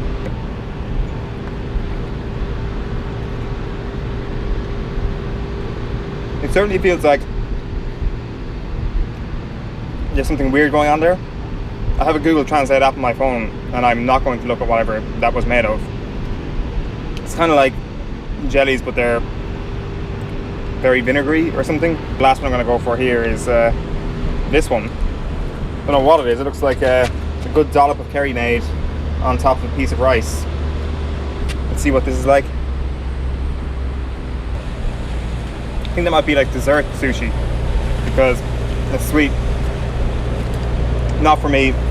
Stick to your fish and to your rice, Japan, please, because that one has turned me off food forever. Overall, I'd give this particular establishment, what's it called? I would give the S Dream Pulse Plaza 62%. Been sitting there all day, not fresh, even though we've got an ocean behind us. I might be a little bit pissed off because I came all this way to see Mount Fuji. Probably wouldn't come again, to be quite honest with you, unless it's a clear day and I'm actually promised to view Mount Fuji, then I would definitely come back. Cats, not very nice around here, not very hospitable, probably affected my tone, probably my feeling of this particular part of Shizuoka. But yeah, the sushi, what did I give it, 62%? Yeah, let's go with that. First ever episode of Sheahan Sushi in the can. I'm not happy. What's wrong with you? Well, I'm not in front of the sushi that he's got there. I could go over to Dunn's or I could go to Super Value and get that. That's the same stuff that's just packeted sushi. He's in Japan. Surely he should have gone to a restaurant and got some proper, freshly made sushi. I see where you're coming from. It's not going to be sushi every time, if that's any reassurance to you. And he is going to be doing a couple of them a week. Right. So it's the long game. Well, I'm opportunity. I'm expecting. I mean, that's just the stuff that's just churned out, isn't it? It just goes globally, doesn't it? Packaged stuff, Surely. Yeah, but it's local delicacy. That's where it's from. It's like saying, like, if he was having an Irish stew, if he was in Ireland having an Irish stew that he'd bought in SuperValu, you mentioned, in a really good supermarket there. Yeah. Like, that'd be all right. Yeah, but if you were gonna have an Irish stew, you'd go to a good old traditional Irish pub and get it and do it properly, wouldn't you? If somebody from Japan was coming to Dublin to do that or something like that. Fair point. Long game though. Is it? Yeah. Yeah. Right. Stay tuned. Are you a sushi man? I don't mind sushi. I wouldn't go over. You wouldn't go to your way. You wouldn't go to. No, but I don't mind. Fukuroki for it. No, I'm quite open to. I eat anything, but yeah, I'd have a bit of sushi. Yeah. Right. Well, there'll be plenty more from Eoin over the next couple of weeks. So stay tuned, Kev. If you have any recommendations for him of Japanese food that you were obviously out there, did you sample any of the local delicacies? Or we? Yeah, we would have done, but we would have had fairly much the stricter diet. Did you bring a chef with you? Or? Chef travelled. It was around that time when we started to. I think Mick decided then we were going to employ a chef that would travel with us. And what sort of thing was he? Was he like home food or was it? I think a lot of the time, Dave, the chef, he used to basically just oversee everything, just make sure that everything was done right. And he'd obviously do a lot of the cooking himself, but overseeing that they were doing the stuff that we would want. Because sometimes we go across to Eastern European countries, and lads would just be having banana sandballs and things like this because of the food. It wasn't great. Footballers aren't adventurous, is what you're saying. It's. Well, yeah, chicken, the usual chicken, fish, lean meats and a little bit of pasta and rice and jacket potatoes. It would have been stuff like that, wouldn't it? Alan Quinlan, what sort of food have you been tasting in Japan? Well, I'm home to taste snake tonight because I caught a snake a little while ago there, so I'm looking forward to sampling that later, boys. But you see, that's proper, isn't it? Quinny, we just had Eoin on there. You wouldn't have seen it probably, but Eoin is going out and he's just literally gone to a supermarket and just picked up a load of sushi, generic stuff that would just be sent around the world, packeted stuff. So at least you're actually stepping out your comfort zone. Well, no, hang on now a second. When you say you caught a snake. Well, I found a snake. He was killed already by a snake. For any of the animal lovers out there, obviously. I love animals myself and I wouldn't harm an animal. I did not kill this snake just for the purposes of this shot that I put up on Twitter. We're just getting a look at it there. What type of snake's that? I'm not sure. I'm saying it's poisonous, but it may not be. I do love snakes and I have a real intrigue with snakes. So I was just putting a warning up to the Irish fans, Kevin, for tomorrow that none of them go into the bushes around the stadium to have a leak because there's a lot of snakes around there. It's 30 degrees. It's absolutely roasting and it's kind of overcast. Incredibly humid. So the snakes are still out. They're not gone in for winter yet. Here, speaking about warnings to Irish fans, have we been a bit blasé about this Japan game tomorrow morning? I don't think the team are, and I don't think Joe Schmidt is. I've watched them training during the week and I've seen and listened to a lot of stuff they've said. And for sure, if Ireland come unstuck tomorrow, we'll all have egg on our faces because we expect Ireland to win. I don't think there's anything wrong with that. I think we should expect to win and we should be confident of winning. And but we have to be very cautious and careful because South Africa didn't expect Japan to beat them in 2015 at the World Cup. So shocks happen and they're a good side. They're very, very dangerous. They've a lot of they've a number of guys from New Zealand and Australia playing who've become project players. That word project player that's we speak a lot about in Ireland. Some people are very negative towards that, but they certainly have a number of Japan, and they're very good players who play regularly together. And so you can't underestimate them, Adrian, and think that this is just an easy game. The crowd will be emotionally charged for this. They see this as a massive opportunity that they're, on home soil. So Ireland have got to be careful with the way they play the game. And I think they've respected this fixture by picking a very, very strong side. But they've got to be careful the way they play it. If you go back to Fiji, Australia last Saturday morning, or last Saturday afternoon for you guys, Australia got into a kind of a free-flowing, open battle with Fiji and kicked loosely and turned the ball over a lot. And Fiji punished them, and they went in at half-time ahead and playing absolutely incredible rugby that we know Fiji can play. Complete different scenario in the second half. They kicked the ball, they slowed down the game. They used their set piece to score tries. I think they got 2 tries from mauls. They forced penalties, and they just kept it very direct, which is a little bit unlike Australia because they play an open game a lot. And that's something that Ireland probably have to do tomorrow. It may be not the prettiest to watch, but certainly early on in the game, they've got to create a platform up front and maybe make the Japanese players tackle them a lot and try and win that physical battle. And it's a bit like Scotland last Sunday, isn't it? And I saw this mentioned on a few pieces by Scottish journalists after their performance last week, and they got a lot of stick for that performance. And Scotland tried to go around Ireland before they went forward, and I think that's a kind of a key message for Ireland tomorrow. They have to go forward before they try and go around Japan. Japan will try everything and anything at any stage, and they're just a very dangerous side. So, I think we're all aware of that. I think if Japan run us close tomorrow, I won't be surprised, but I do expect us, if we're on song and if the players play well and play to their potential, we're 15 to 20 point winners, in my opinion. Quinny, Brian O'Driscoll was in studio on Monday, and he was talking about it being probably the most impressive performance out of any of the nations, the most complete performance anyway in the Scotland game. But are we a little bit in danger of getting carried away? Just to start the tournament, it's only been one game. Is it? You mentioned there about Japan, and I sat in studio with you a couple of weeks ago in relation to that. You've constantly said the message, look, let's not get carried away with anyone. Japan are going to be a threat. So are we in danger of just overstepping it a little bit really right now? It's always a danger, Kevin. You know yourself from playing. You have a big win one week. You can psychologically buy into that. The crowd buy into it. The fans do. And then when you lose and you underperform the following week, if it happens, everybody says, well, you got carried away and you got psychologically kind of relaxed a little bit. I genuinely don't believe that this group, that Joe Schmidt will allow them in any way to relax a little bit and think this is going to be easy. Sometimes we hear to speak, the opposition are great and you talk them up, and the coaches and the players do. But I think they're not doing it just to tick a box this week. I think they're acutely aware that Japan are dangerous. I said this last week as well, Kevin, that you should celebrate victories, but temper them then with a little bit of reality and say, and I think the reality for this Irish side is, a couple of weeks ago we were saying they were doomed at this World Cup when England hammered them in Twickenham. People were saying after the Six Nations that we were doomed at the World Cup. So the players, you've got to get somewhere in the middle and realise that can happen very quickly to any team. Things can change. If you underestimate the opposition and don't respect them, you can get caught out. I just genuinely don't think that this Ireland team will do that. And listen, if Ireland win by 2 points tomorrow, I don't care. It's a win. They've just got to find a way to win tomorrow.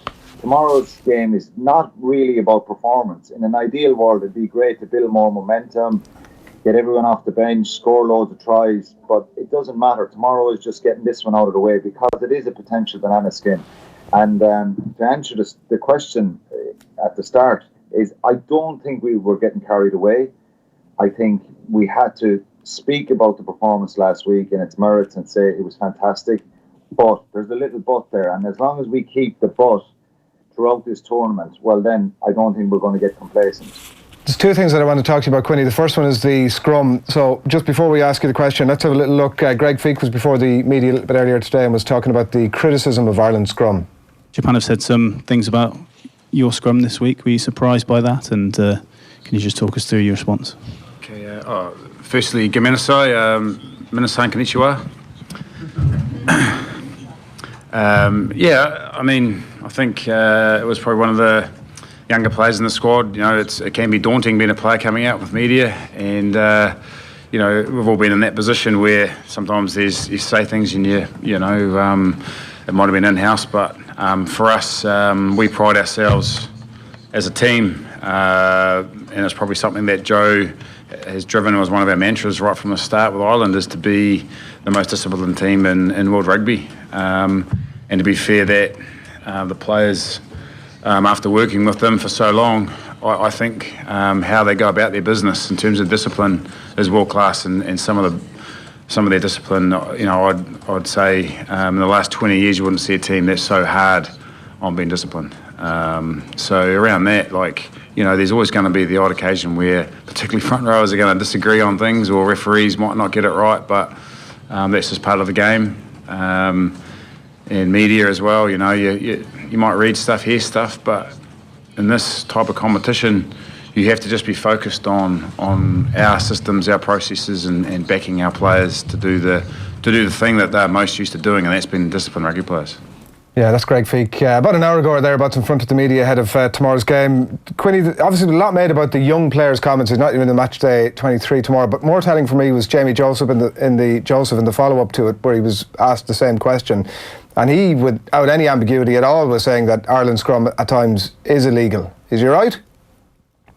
Every scrum at times, Adrian, is illegal, and I look. You can analyse the opposition and think, particularly, it's a lot of the time the scrum is an interpretation. It's an interpretation of referee.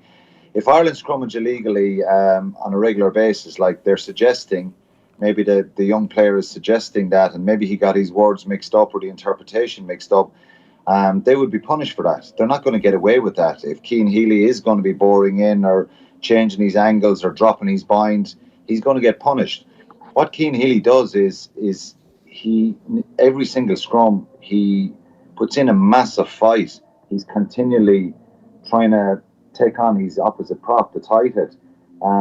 Sometimes if you come up against a guy where it's 50-50 and you know it's 50-50, you'll try and win your own, but is there any point in going after the opposition scrum, because you're not going anywhere, you're just burning energy. And Keane is the type of fella who doesn't buy into that. He's just going full metal jacket every time. And every loose head, and particularly the loose heads, can get a bit more criticism. They have a bit more flexibility to move their body and potentially turn their hips out a little bit and drive inward. So every prop gets caught at that at some stage, but I don't think Ireland have any problem. I think it's just a bit of mind games.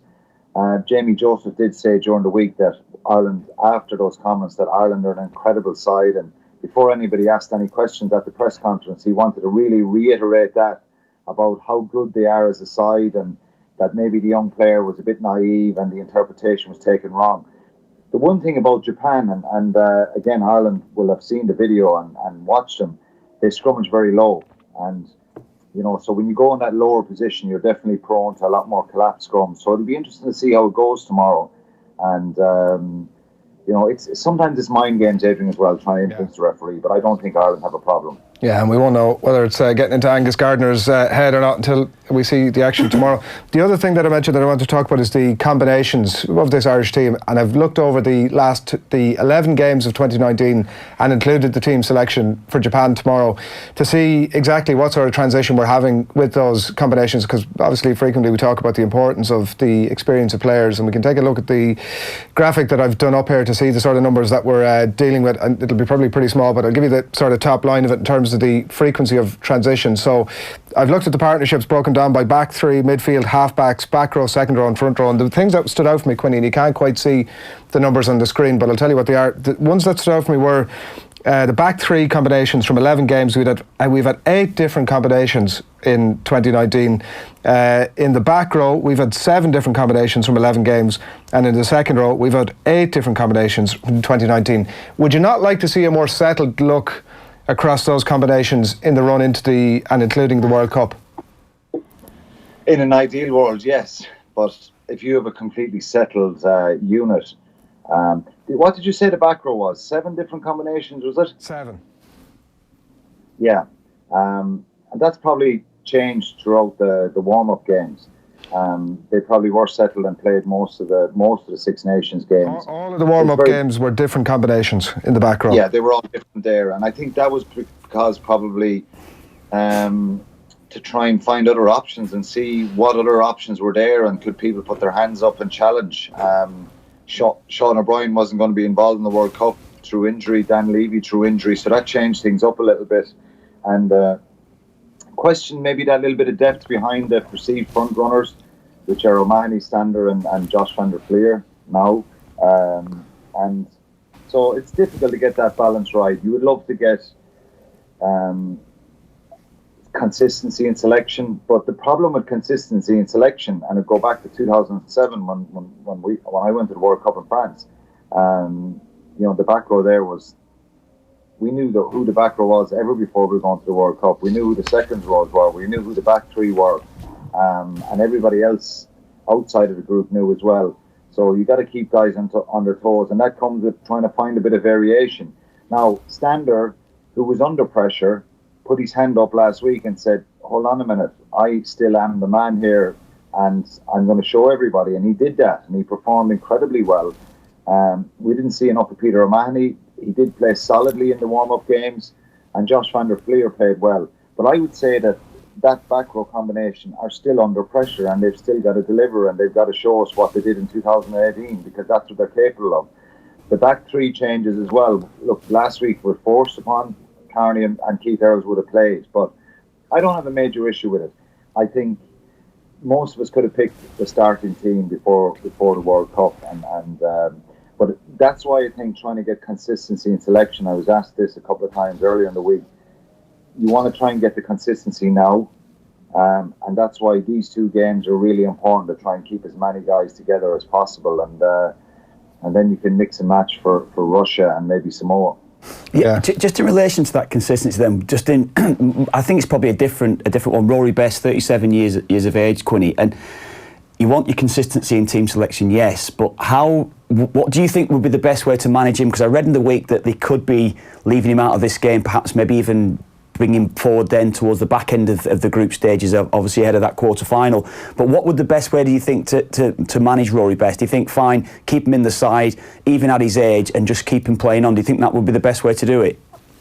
Playing for 50 minutes here, I think because he played 80 last week, and again, Kevin, you get sharp for matches, so for these guys to get that fuel in the tank and that value, hopefully they can get a bit of a flow going tomorrow, and then that you're emptying the bench on 45, 50 minutes, and there's 7 or 8 guys coming off, and Rory Best will be one of them, and then you get Sean Cronin on to get some game time, and then maybe Scannell could start against Russia. The danger with picking guys too often is that the guys behind or underneath are undercooked then if they're called in for a big game, and we all know what happened in 2015, where that caused a bit of panic against Argentina, and the team underperformed. So I think it's good. The two that are the exception are Rob Kearney and Keith Earls. They come into the team because they were the two that were going to be starting against Scotland, so they deserve a crack here. Larmour and Conway were brilliant, but the spine of the team is very much the same, bar Sexton as well. So getting some continuity here, and then having that variety to change things up a little bit, Kevin, with Russia next week, because they play Russia next Thursday, so there's a shorter turnaround. Then they have a longer time. They have about 9 days before the Samoa game, and I'll tell you this, and I'll put it on record now, I'd be taking out about 5 or 6 of our frontliners for that Samoa game and just completely giving them the weekend off, because that's going to be incredibly physical, and the likes of James Ryan, Clyde Furlong, Stander, Conor Murray, Sexton, you have room to manoeuvre around with the centres and the back three, but I'd certainly be taking 5 or 6 of those guys and not having them involved in Samoa, and having them really being the driving force for that quarter final, assuming we get there, and we've got to win tomorrow to make sure that we're on track for that. Yeah, just some of the other numbers on that combinations list, because they'd fallen off the side of that graphic. A much more settled look about the midfield than I'd imagined as I started to get into this. 5 different combinations in the midfield, 5 in the half-backs that are very settled, and obviously one of the most settled front rows in world rugby, with just 4 different combinations, and everybody knows what the first pick there is anyway. So that was the bit of information we had from that. 21-point handicap, Quinny. Do we reach it? Yeah, it's about right. I think I'm getting nervous now after talking to you, and you know who's after putting the doubt in my mind is Kevin Kilbane, asking me, are we getting ahead of ourselves? Because no, I think they'll be ready, and I think I think they'll be mindful of the fact that danger. There's a lot of good players here, Adrian, and one thing you just can't put a value on is form. Finding a performance, it can be like turning the dial, turning the clock. they found the performance last week, and the second half against Wales and Dublin gave us the signs that was there. Now the challenge is, can they keep a bit of consistency along the way? And they don't have to play through the roof. They don't have to be absolutely brilliant in the next couple of weeks. They just need to get wins and then find one of these incredible, high-tempo, emotionally charged performances for a quarter-final. And then they give themselves a crack. There's no guarantee. As it stands, we're probably, if it's going to be a South Africa-Ireland team, they're going to be favourites. So the bookies just say we're coming home in the quarter-finals anyway. But I think if they get into that position, it's game on, and I think there's a massive performance in this team if they get to that position. And we'll see what happens. We'll talk about that in a few weeks, but I think they can win convincingly tomorrow. Yeah, looking forward to picking through the aftermath of this one with you. Quinny, thanks a million for now. Enjoy the game. Pleasure, boys. Have a nice weekend. Alan Quinlan, you too. Go on, bring him back up there. Have we lost him? Have a good go on. Good luck with dancing on ice. When does that start? Yeah, we don't want to talk about that now. We've got a dance on ice free zone this morning, but it doesn't start until January. But training starts in the next week. Quinny, you won't have your copy of the Irish Daily Star there this morning, right? But Louis Walsh has put the boot in page 3 of the Star this morning. He's saying music boss Louis Walsh, writes Sandra Mallon here, has given Dancing on Ice contestants Maura Higgins and Kevin Kilbane a frosty reception, calling them minor stars. Well, I tell you, Adrian, I'm pushing myself out for I'm a Celebrity in Australia next year, so I'm working with ITV at the moment, so I have a little bit of an inside track there. So you'd be a legend, that. Oh, that'd be brilliant. I could catch snakes every day then. Anyway, come on, boys. Come on, good luck. Take it easy. Alan Quinlan on the line there from Japan ahead of the game against Japan tomorrow morning. We're going to wrap up our rugby. Greg Feek from this morning's press conference after the captain's run. Here he is on Joe Schmidt's preparation for the Rugby World Cup. Hi Greg, just on Jack, obviously with it being a big game for him, I think that in some quarters people still seem to think that if Ireland don't have Johnny Sexton, there's a problem, but that's a facile view, isn't it? And obviously this it's a great chance for Jack, isn't it, to kind of and Joey probably, to sort of show that that's not the case anymore. Yeah, 100%. Jack Hardy's been involved in all our games this year, and for that alone is huge amounts of growth, particularly when Johnny Sexton was World Player of the Year, and you're almost having a bit of osmosis with, like getting as much knowledge out of him as you can. Not to mention even Ringer as a leader in our team as well. You've got people around Jack that can make him such a good player. And then obviously with Joe, as was mentioned, Joe's analysis on our own players is at a point where Jack wouldn't have been in our squad all year, whether it's on the bench or coming or starting, if he didn't have the right tools to do what we need to do and understand the game and understand what fits our group for the diversity of how we may be able to have to play as well. And I think that shows, for me, is the character of Jack really, and ultimately is about him being able to come in and be overawed probably for the first few weeks. Even just walking next to Peter Armani for him would have been pretty surreal. And then to soak up all the detail and be able to action that, and now it's really just up to him. So I think he needs good... You've just reminded me, I just need to give him a big pat on the back and maybe make him a flat white when we get back to the hotel. Yeah, that's Greg Feek from this morning's press conference after the captain's run, where all but Jack Conan trained. He just donned a pair of runners and watched on, and studs on the foot is what Owen was telling us a bit earlier on. And it looks like it's a precaution that he's just been rested up there. A reminder as well that all this week on OTB AM, with thanks to Expert Electrical, we'll be giving you the chance to win a top-of-the-range LG 55-inch OLED TV. It's your very last chance to enter this morning. You just need to share the OTB AM stream this morning, wherever it is you're watching or listening, and just tell us who won the 1995 Rugby World Cup. It's as simple as that. We've gathered up all your entries and we're going to be selecting a winner at random at 9:30. It is almost 9 o'clock on this Friday morning, wherever it is that you are at. We are delighted to have you with us. It's myself and Kevin with you this morning. We're going to be previewing the weekend of Premier League in just a couple of moments' time. But before all of that, August next year, we're expecting over 35,000 American college football fans to land in Dublin for the latest Aer Lingus College Football Classic between Notre Dame and Navy. It's a series that's been under threat over the last few years, but it's been successfully steered through some choppy waters by business partners Pádraig O'Kane and John Anthony.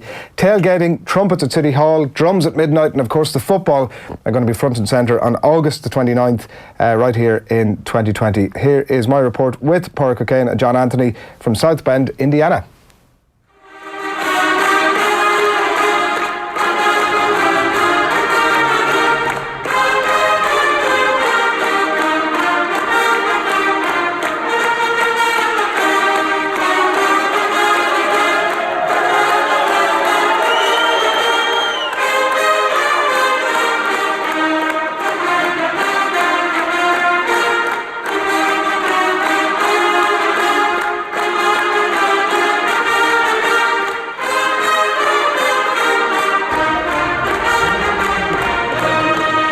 No one will know how tough this has been in relation to we were going to give up on a number of occasions, etc., because the simple background of it was Notre Dame and Navy came for their own reasons in 2012, came into town. John and I and our companies were involved in different ways, etc. The GAA got behind 2014, and again it was for different reasons because of a sanctioning with one of the teams.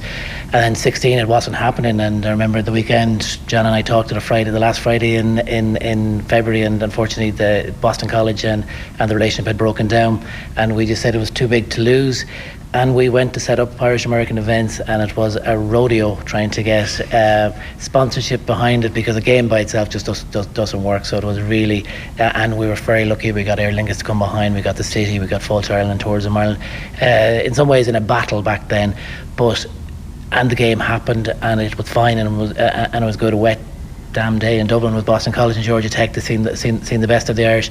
But then we said, look, we need to keep doing this. There's something here. On that point, John, I presume you were centrally involved in those conversations with those colleges. What were the challenges? Can you tell us now what the main challenges for them were? I mean, I'm sure some of them were financial, but yeah, financial is the biggest hurdle, and that's what you've got to clear first to convince them that they won't lose too much money, because they're giving up, as Pork said, a game in their home stadium where they make a lot of money. And in this case, for Navy and Notre Dame, this game was contracted for New York City, the Meadowlands.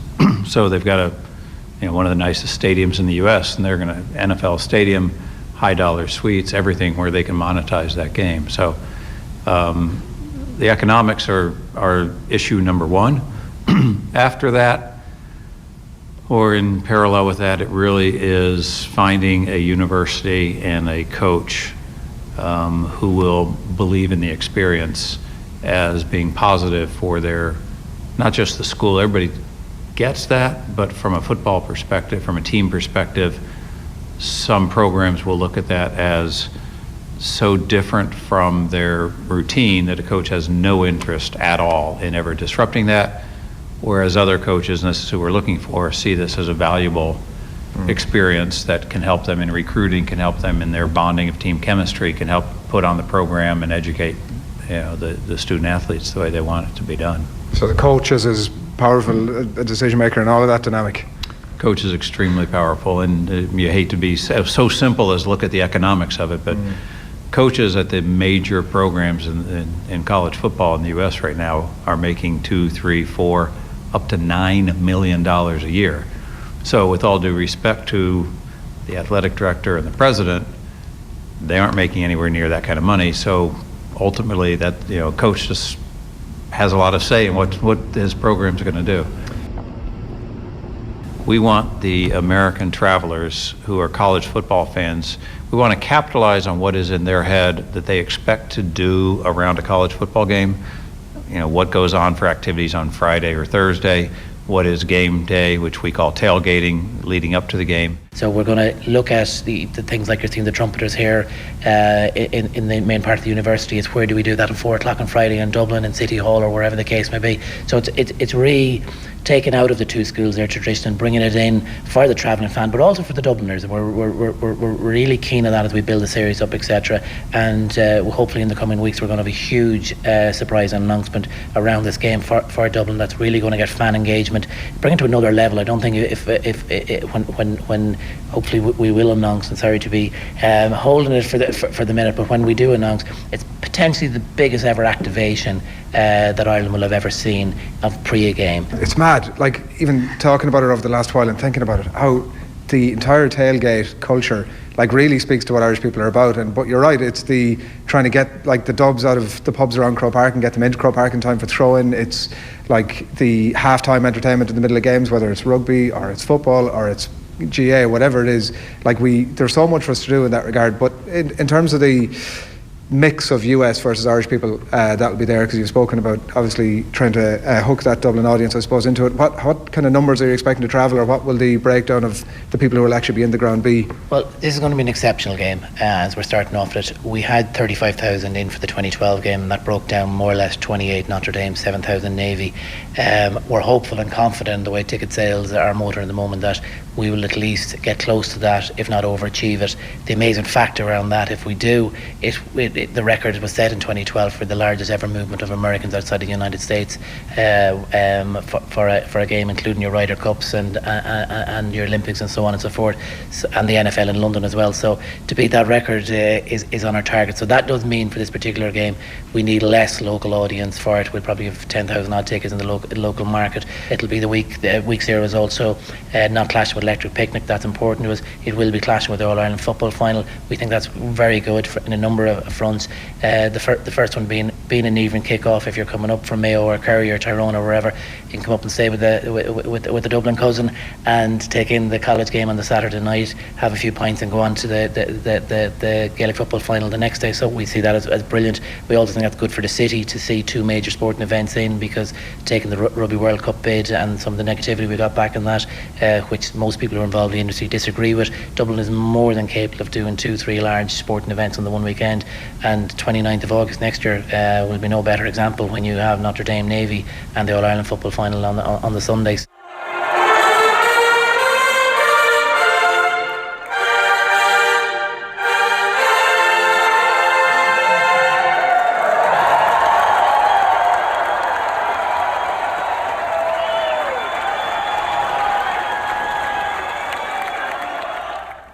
Yeah, Notre Dame and Navy in August of next year, and we'll have plenty more from Southbound to come for you over the next couple of weeks. You can see collegefootballireland.com for full details on that. It's a mad scene over there, Kev. It's a mad scene over there. I'll watch that back again as well. It's really good, that. It's a mad. The whole thing is just mental over there. There was like 170,000 people turned up for game day. There was tens of thousands of people there before, and it's in the middle of nowhere. Sorry, what does the stadium hold again? It's 80, just short of 82,000. 80, so basically double the capacity. They turn up for the tailgating, like for the drinking and the barbecue, and like the atmosphere is unbelievable. But most of them obviously turn up on the basis that they know they ain't getting in. Yeah. And there was a moment, right? So the game unfortunately coincided with the All-Ireland final replay. And it was the second quarter, Notre Dame were about 19, 20 points up, whatever it was at that time. They were blitzing them. The team that were playing that day, the New Mexico Lobos. And there was about halfway through the second quarter, there was a Lobos attempted pass intercepted, and the Notre Dame player tackled and hit the ground, right? So the roar that went up was unbelievable. Around the same time, Owen Murchan was banging the ball in the back of the net at Croke Park, roughly around the same time. But the cheer was like nowhere near the reaction to this, just an intercept pass in the middle of the pitch with a game that already the result was beyond question. Like, the enthusiasm for it is just mad, and it's obviously full of, there are sections of the students who come in obviously to support the team. They have the full on, like what looked like about 780 people in the band that play all the way through the game. The whole atmosphere of it was unbelievable. Yeah, it is. Can you imagine that as a youngster? You're going through the college system, and you obviously you would want to get at some stage professional level. But can you imagine where you could take that experience of being in that environment, even if you left the game? A majority of those players wouldn't necessarily be going on to greater things in professional sport, would they? But that experience and having those atmospheres, it is unreal. It is amazing. And they'll dine out on that for years to come, regardless of whether they go on to play professionally. Second biggest sport in the US, college football. That is behind NFL. That is unbelievable, isn't it? That is incredible. We don't have anywhere that dynamic, the sort of alumni dynamic at this part of the world, like that attachment to the university or the school that you went to, that it just doesn't exist. Like there's some sort of a warmth, and that's kind of where it ends. Whereas there, it's like, as I said, like 100, whatever it was, 70,000 people turned up just to be part of the day, and knowing that they weren't going to the game. So yeah, it's insane. But yeah, highly recommended. And so they're going to try and replicate, obviously, a lot of that stuff, the tailgating, the trumpets under the dome that you would have seen there. There was drums at midnight that they would have done the night before. Yeah. It's the whole 24-hour experience of pre-game. So they're going to replicate that at the Aviva? Yeah, and all around the city. Oh, yeah. That weekend. It'll be All-Ireland football final weekend as well. So it'll be that on the Saturday and then the football on the Sunday. It's going to be a whopper weekend. Yeah, is what I'm saying. So yeah, we'll have plenty more from South Bend over the next few weeks. It is 9:10 on this Friday morning. You're watching or listening to OTB AM this morning, the Sports Breakfast Show from Off the Ball. We're talking football with Kev and with Phil Egan after these. OTB AM on OTB Sports Radio, Ireland's first and only sports radio station. The 2019 Boyle Sports World Grand Prix Darts is back at the City West Convention Centre, Dublin, from the 6th to the 12th of October. See 32 of the biggest darting stars on the planet, including world number 1 Michael van Gerwen, former Grand Prix champion Darryl Gurney, plus fan favourite Peter Wright. Get your tickets now at ticketmaster.ie and search darts. The 2019 Boyle Sports World Grand Prix Darts at City West. Game on. Join Bruce Betting now for a risk-free first bet up to €100. That's right. New Irish accounts can enjoy a risk-free first bet up to €100. So if your first bet loses, we'll refund your stake with a free bet. Now that's giving you more. Bruce Betting. In store, online, and now on your phone. T's and C's apply. Please gamble responsibly. See dunlewy.net. OTB AM. One lad had a driver and had a Rolls Royce. And a driver with the Rolls Royce. Who was that? Yeah. Why should I don't need to tell you. Because that's what makes it an interesting story. But it's wrong though, isn't it? Because then you're... Which club? He was actually a great lad. Great crack, actually. Oh, yeah? Yeah. Amir Zaki. Amir Zaki used to have a white Rolls Royce, actually, yeah. Oh, yeah? He had a white... Well, he deserved it. Yeah. Remember that run of form he went on? Yeah. Probably tripled his wages in the space of a month. Yeah, but I think we only had him on loan, didn't we? I think he was only on loan with us at that time. But anyway, yeah, Amir had a white Rolls Royce. Why not? Why not, yeah. Why not? Seamus Coleman, speaking back in 2016, you can find this full article on offtheball.com. If I see a footballer with a Louis Vuitton wash bag, I wonder what that does to others. If you're the only young lad in the changing room without one of them, you feel the pressure that you need to go out and get one, even if you don't want one or even like one. That's what I think is wrong with football. It's completely wrong. Your job is to train well and play well on Saturday and do well week in, week out. That's your job. Your job isn't to be going out and buying the best of everything just because someone else is. Yeah, but that's the culture that's created, that somebody then can... I've heard it as well, players on the pitch that will be constantly... The term would be cashing somebody off, telling them that, look, mate, do you want to come and be my gardener? I pay my gardener more than I pay you. Things like this. This would be fairly common with certain players that would have been on the pitch. If we would just come back live there about 5 seconds earlier. Yeah. We got names. Cashing somebody off is not an expression I was familiar with. Yeah, that would be standard with certain people, certain players that would have done that over the years, yeah. There was a tweet in earlier on that I'm trying to find here we go, from Martin Prendergast. If you lads were players, you'd be the biggest arseholes. Kevin Kilbane he says, hashtag spitting out the cornflakes. You were talking about Joe and Nathan. Yeah, they were talking to Nathan last night. Well, Nathan was just saying, yeah, is that not what you aspire to? You aspire to get the big car, the Rolls Royce, the big house, the Louis Vuitton wash bag, whatever it would be. I was like, but that's not what it's all about. It isn't about that. There's more to it than that. And the way Nathan, obviously where he's going on, Nathan is very much, head in the clouds, big time Charlie type of character. And I remarked on the fact was that Nathan and Joe, if they were Premier League footballers, would be total arseholes. They would be, yeah. I mean, I love the way you're saying, if they were Premier League footballers, they'd be total arseholes. As if they're not. As it turns out, yeah, they're just arseholes in general. Is that what you're saying? What was the flashiest thing you ever bought? He asked me that last night, and I did buy myself a Jag once, yeah. Did you really? Myself, yeah, a brand new, hot off the right? Yeah, and Niall Quinn. I was at Sunderland. I'd been there a couple of years. I bought it. It wasn't so it wasn't brand new. It wasn't brand new. It was about a year old. But Nathan said, "What? That was the thing you bought? It was a nearly new Jag." But yeah, that was it. That was it, really. Quinny put me in my box straight away. Kev, it's not you. That is not Bring it you. back. He's a bit of a Peter Crouch situation, He did. I know. I didn't have it that long. Maybe 6 months. And classic green. Got rid. No, silver. Got flashy. Rid. I got rid. It wasn't me. I felt uncomfortable, and I felt the eyes on you and things like that when you're stopping at traffic lights. It wasn't. You love that. You love that. It was. If that's what you think of me, then fair enough. But once you get this Dancing on Ice paycheck, you'll be back again for a nearly new. At 2018, can I get your finest 2018 Jagger, please?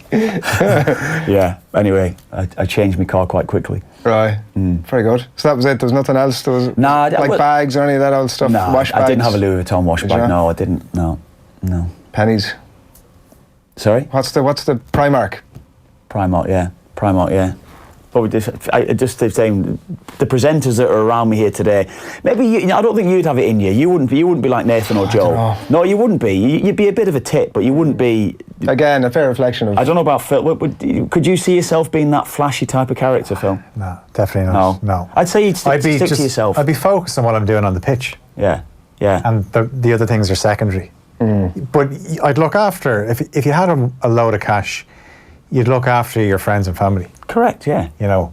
Now, in fairness, you would love to. What level do you go to with the friends and family thing? Well, no, like say, okay, your family. Would you turn on that? You'd love to turn around, like the old cliched one of, you ring your mum and you say, I've just bought you a new house. Someone just in my ear, I'll just say quickly there, he said, Kev has a lot of cousins, which I do. I have a lot of first cousins, so yeah, it couldn't be none of that, no. No, it'd be the closer community, yeah. But the family home, like, or if you had brothers and sisters, if they had mortgages, go right, they're paid off, that kind of thing. But it certainly wouldn't be flashing it around.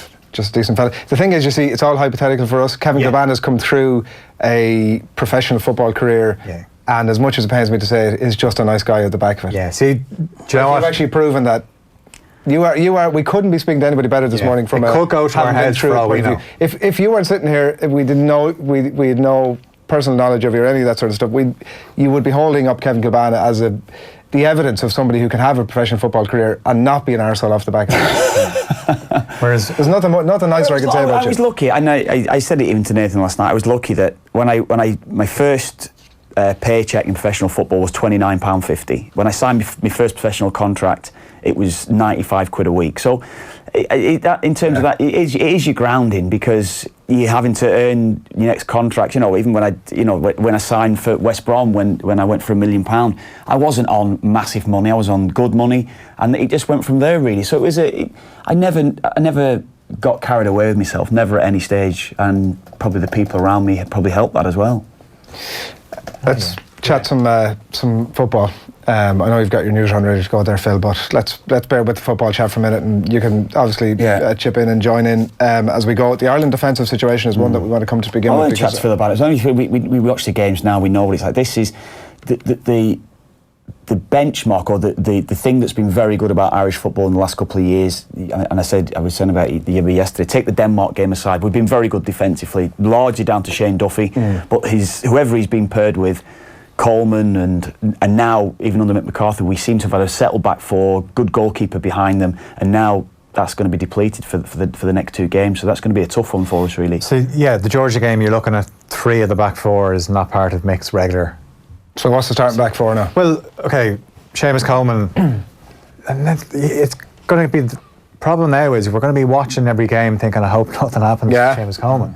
And Matt Doherty is coming back, so I would imagine you're looking at Doherty and Coleman as your fullbacks, because Mick has talked about how Doherty played as a left back for Wolves for a couple of seasons, so he can do that. Yeah, that's fine. Then John Egan, saw him playing for Sheffield United last week. He was unbelievable against Everton, but my concern there is that's in a 3-man defence. Now, the way Ireland play, he'll get plenty of protection, and one thing which he's similar to Shane Duffy was any ball that went into the box last week, John Egan was getting his head on it. He just cleared everything. And then you're looking at probably Kevin Long. Yeah, it looks that way, certainly with the Bulgaria game. I think that's going to be your central defensive partnership.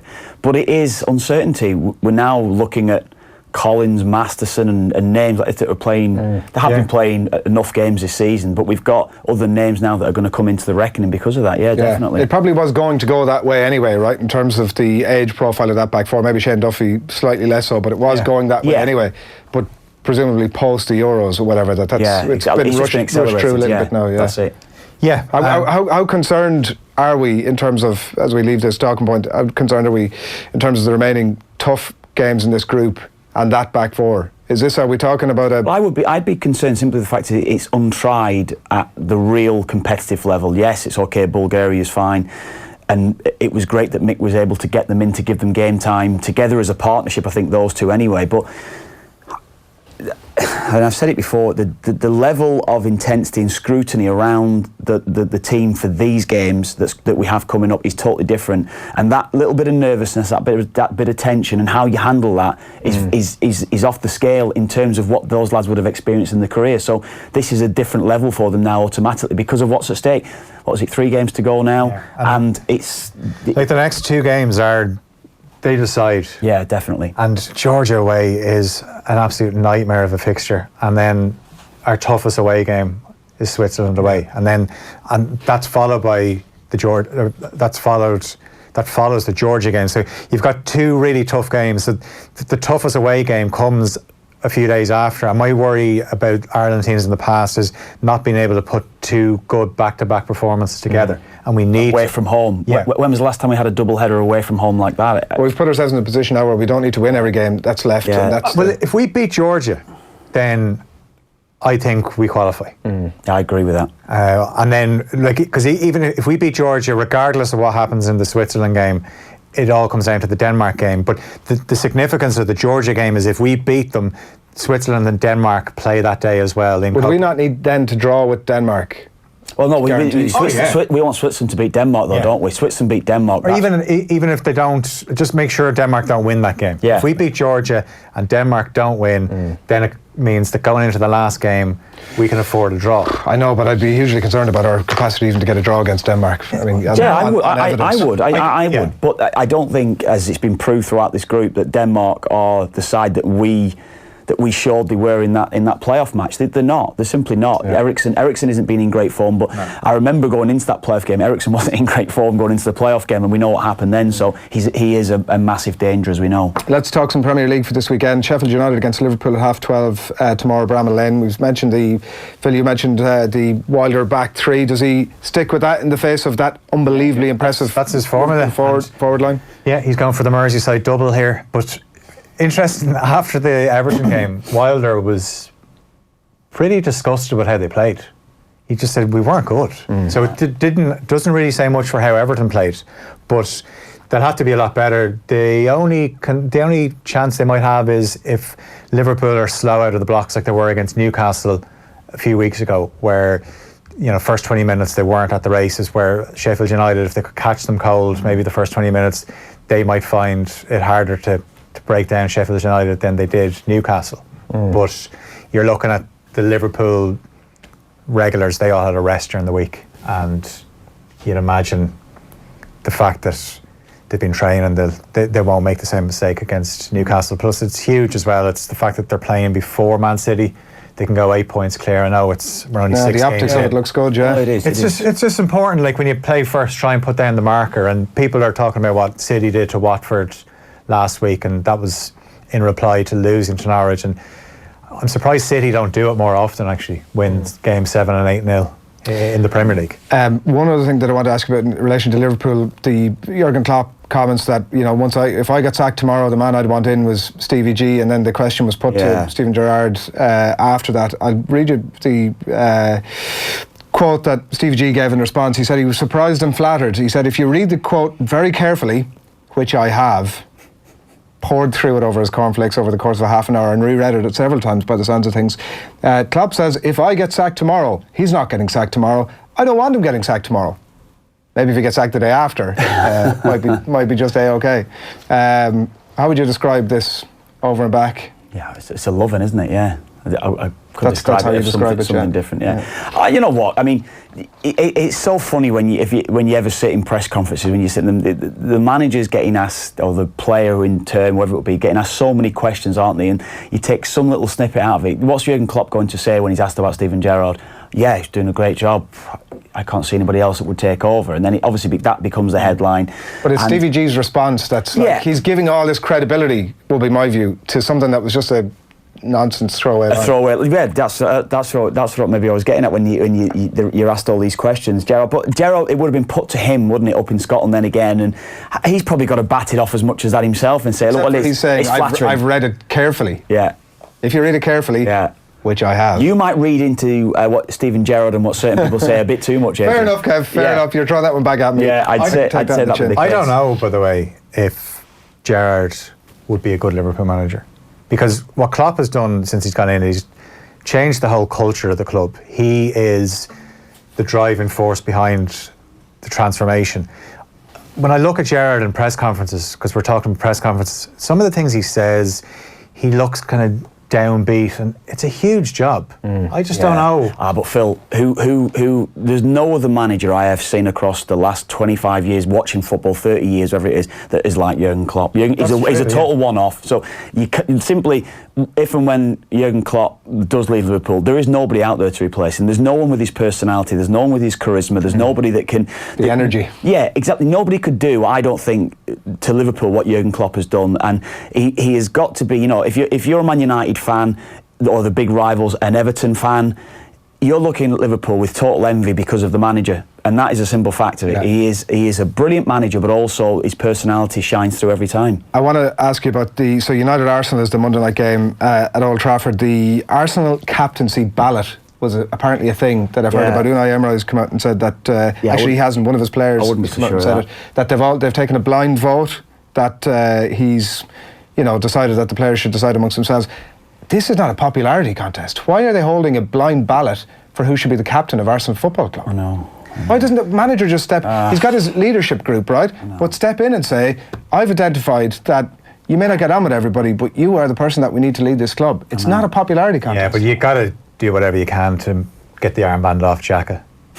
Like, honestly. If that lad is your captain, you're having a hope. Do you know who I'd give it to? He's only 20, but he's the only one that seems to has a bit of fight in him. Guendouzi. Right. They were losing to Villa. He just took the ball. He said, "Do you know what? I'm going to run at the Villa defence." He wins a penalty. He's emotional, but he seems to be the only one that has a bit of drive in him. Whereas, makes sense. There's so many lovely footballers in the Arsenal team, but just get rid of it off Xhaka.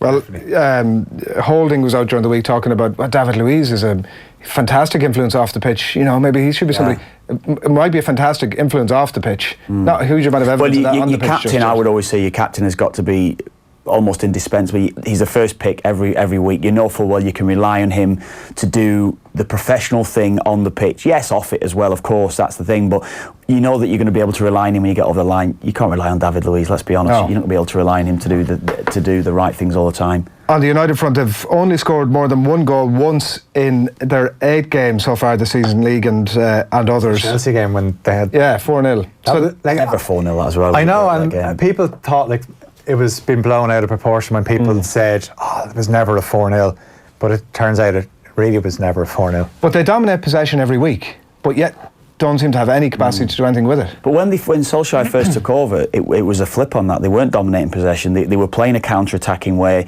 and he had to get that defence right. United were leaking goals earlier on, late on under Mourinho, and he did. He solidified the defence, and he got them playing a good brand of counter-attacking football. Whereas now, as you said, they're trying to dominate the ball a bit more, being a bit more expansive, and they haven't got the players to do it. Man United's midfield is probably the weakest midfield of any Man United side that I've ever seen. It is the weakest midfield I've ever seen from Man United. Every game Nathan goes to, every single game that United have done this year, he'll go, whatever the team is, he'll say, this midfield would walk into that United midfield. Whoever it is, and I'm talking like even in recent weeks, Leicester, and you could probably name players outside the top 6 that would certainly get in Man United's midfield. And for all that we'd speak in the last year about the title race and Man City and Liverpool, maybe City's midfield is better, which it is better. Liverpool's midfield isn't what you would maybe consider a midfield that's capable of controlling a game. It is way better than Man United's, head and shoulders. Any combination that Liverpool can put in, and that's what I was saying. United's midfield is so weak; they're never going to be able to control a game with those players. Right. Leicester Newcastle is the live game and off the ball this weekend with Stephen Doyle and Brian Kerr going to be at that one.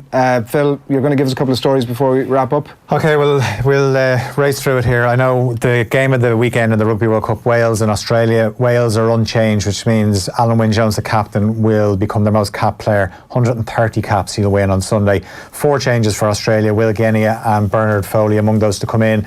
Ashley Cooper starts on the right wing in place of the suspended Reece Hodge. Pro 14 kicks off tonight. Ulster against the Ospreys in Belfast from 7:35. 2 more years for Davy Fitzgerald as Wexford senior hurling manager. It was confirmed last night. All-Ireland football champions Dublin dominate this year's list of All-Star nominees. 13 of the 45 players from Dublin. Stephen Cluxton, Jack McCaffrey and Conor Callaghan up for Player of the Year. Young Player of the Year will go to either David Clifford or Sean O'Shea or Armaz Rian O'Neill. Dalymount Park is the place to be tonight. The first of the FAI Cup semi-finals. It is Bohemians against Shamrock Rovers at 7:45. Also 7:45 kick-off for Derry City and Cork City. Day 1 of the World Athletics Championships in Qatar. Thomas Barr and Michelle Finn both in action. And Padraig Harrington heads the Irish Challenge on 3 under on day 2 of the Alfred Dunhill Links Championship. Rory McIlroy and Paul Dunne both 2 under. Graham McDowell level par. Shane Lowry 1 over. Justin Walters leads on 9 under. Beautifully done, Phil. Absolutely fantastic. Boom. Kev, you've got to get out of here, so as we do a bit of housekeeping, I'm going to let you slip out of the studio. Thanks a million for coming into us this morning at 7:30 and 30 seconds, I think it was. If maybe 7:29 and 30 seconds, maybe. Yeah. Thanks a million. Fair play. Enjoy the weekend. Good man. It's all this week on OTB AM, running a fantastic competition with thanks to Expert Electrical. We've been giving you the chance to win a state-of-the-art 55-inch OLED TV, all from LG. On Monday, we asked you who won the 2007 Rugby World Cup. South Africa. On Tuesday, who won the 2011 Rugby World Cup? New Zealand. Are you looking at my answers here? No, I happen to know a few things. On Wednesday, who won the 1999 Rugby World Cup? That was Australia. On Thursday, who did New Zealand beat in the 2011 final? They beat France. Going for the full sweep here this morning, who won the easiest one of all, the 1995 Rugby World Cup? And that was South Africa. Phil, well done. You haven't won yourself an amazing 55-inch. No. OLED TV from LG, but somebody has. Expert Electrical, Ireland's largest electrical retailer. They have the largest range of TVs and sound bars from all the top brands: LG, Samsung, Panasonic and Sony. You can shop online at expert.ie or visit one of their 67 stores nationwide. There's always an expert near you. We've gathered the thousands of entries that have been sent into it this week. They really have flooded in. Randomly selected one very lucky winner. We'll have a drum roll, please. Beautiful. Congratulations to Jack Quealy. You are the winner of that. You've ruined that, Phil. Fair play. You are the winner of that 55-inch OLED TV from LG, and all with thanks to Expert Electrical. As I said, see expert.ie for more on all that. That's about it from us. Yeah. What's your prediction for the morning? Easy enough in the end. Probably more comfortable. 21-point spread. Yeah, I'd say so. Yeah, I think you'd be looking 25 points maybe. Right-o. Off the Ball is going to be back from 1 o'clock on your radio both Saturday and Sunday. The Rugby World Cup show in the company of Neil Tracy is going to be coming your way post-match as well on Saturday. So that's it. Delighted to have you along with us this morning. OTB AM back with you next Monday from 7:30. Good morning. OTB AM. This is OTB